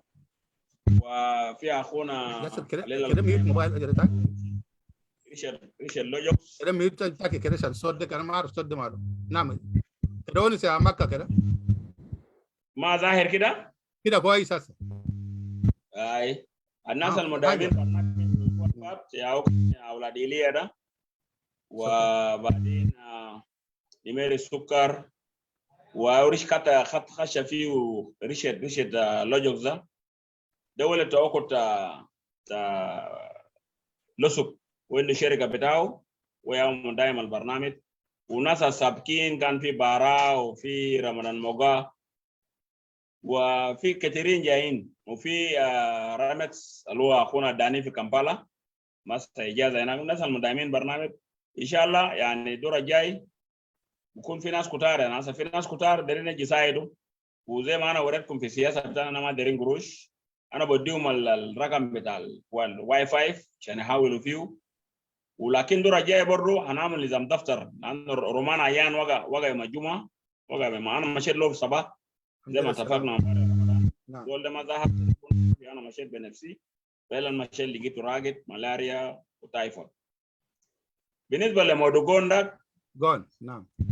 كنا عزمونا حفله يوم ده يا ياسر، وجماعه جنوبين طبعا كتار هناك بطال في سنجا بالذات، ناس يامبيو ما اعرف شنو جالوا من انا ما اعرف، كتار جدا. الناس يا الليل خط جبال كمان جا فاول ده يمون القال ده شوت وروندا قال ده شوت. انا قال هي حركاتكم دي كملتوا حقكم في سنجا كل جون ده عندي في سير ما ربنا جون جميل، وانا ما بنسى حياتي كله. وإنه يتحدث الجمهور كان مبسوطين جدا. فرق تاولات مثلا ناس نيوان ما فرق تاسا بيفرق فرق كبير. ناس هسه براو يا ياسر عشان يال ده يمشي زي الناس علاقات. عندي تليفون تا ايمان اقول اسمع ايمان ما في ناس، صعب شويه هنا.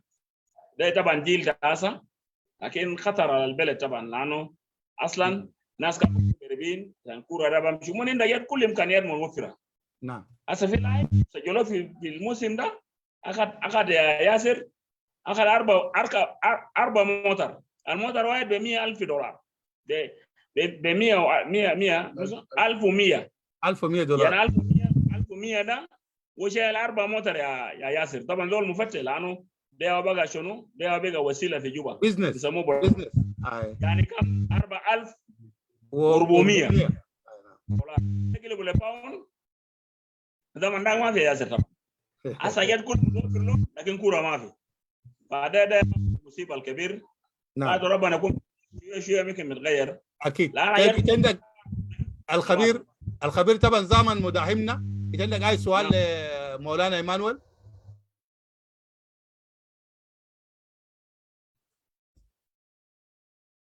الشبكه بتاعهم قطع.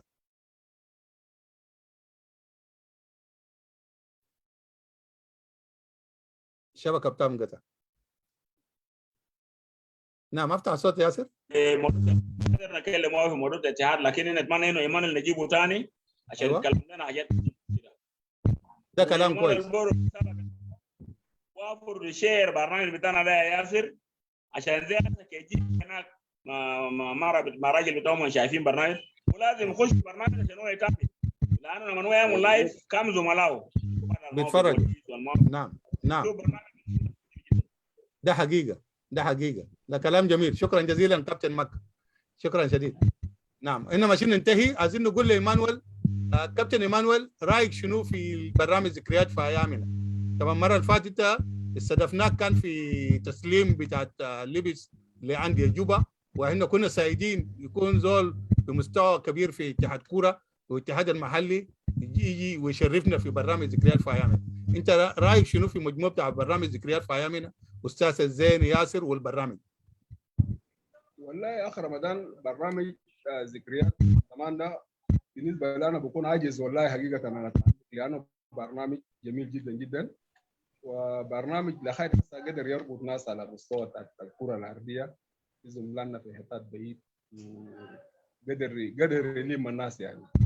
فالبرنامج جميل، ويقول ادفوكيت انه البرنامج ده لازم ياخذ يمشي لقدام زي ما ماكا ذكر قبل شويه، انه الناس يحاولوا يجيبوه على الاقل يتوسع، البرنامج ده يكون واسع اكبر من كده.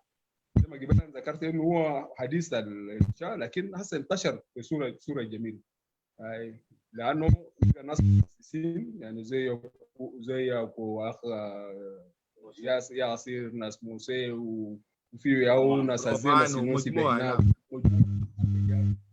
ومكة قبل ذكر كلام جميل جدا انه هيتم امتداده ليامبيو توريد ملكال واو حتات دل، ما في رياضيين في حته ده، الرياضيين ما كلهم مؤثرين على مستوى التجربه.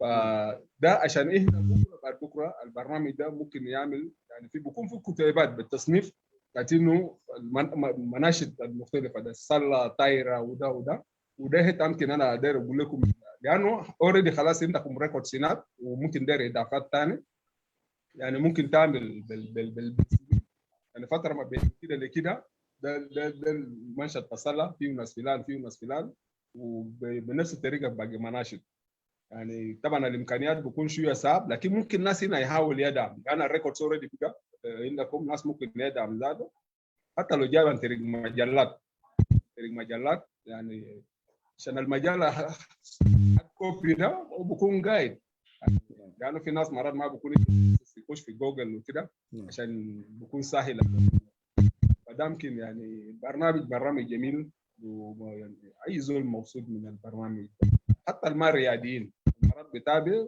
بكون مبسوطين كل تعرف انه فلان ده هناك وفلان نعم.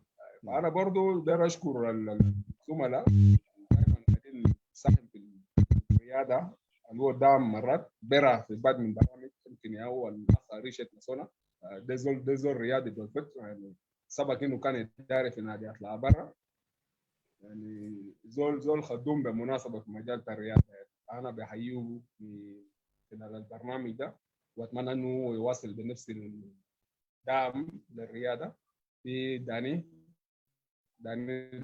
فاتي ريمكس فاتي في مدرسه برضه كويس هسه مرات قاعد يلعب مباريات عندنا الجائزه لاحسن لاعب وفي ليا ولا في ليا برضه يعني في شباب بس بدا يسهر عشان يدعم الفريق الا انه قله امكانيات بس او لكن لو كان هم يا في المركز القوه يعني مالكين اموال كويس جدا على مستوى بلدنا انا متاكد الانديه كان ما هيكون عنده مشكله لكن بحقهم البسيط ده والله قدروا يغطوا حق عيالهم بيشيلوا يعني زي مره الفتره وصلتوا فنايل يعني كان كويس جدا ياسر يطلع عشان تنقذ الناس هنا فالبرنامج جميل بالمناسبه ما داير له اي تعليق واحنا دايرين انه يمشي لقدام ويدور اكبر من كده. نعم شكرا جزيلا ياسر كلام الاخير. شكرا لك كثير يا اخونا مانويل. طبعا الراجل قانوني بيفسر اي حاجه بكل اريحيه يعني ما بيفتش كلام. مشكور شديد يا مولانا مانويل وان شاء الله نستضيفك المره الجايه كمان. نعم شكرا. والحقيقه الاستضافه بتاعتك المره الجايه ده مهم جدا جدا يعني انت بقيت في الاتحاد عايزين تكلمنا عن الاتحاد وتكلمنا عن الشغل الجميل الاتحاد محلي عامل دوري الشغال الدوري في فاينل قريب جاي برضه يعني كاس اتحاد جوبا والدوري العام وشغلكم الماشي مستقبل بتاعت اتحاد جوبا هيكون شنو وانتوا عملتوا شنو الان فنتمنى انت تمشي تتفق مع رئيسنا لادو ونشوفكم ان شاء الله في برنامج ذكريات في ايامنا المره الجايه. ان شاء الله. نعم شكرا جزيلا. شكرا كثيرا يا مان. شكرا جزيلا. الله يبارك فيك. نعم مع السلامه شكرا. اخونا مكه. نعم انا تاني عايزينك تودع ناس يعني نودع المشاهدين بتاعنا بس اخر كلام.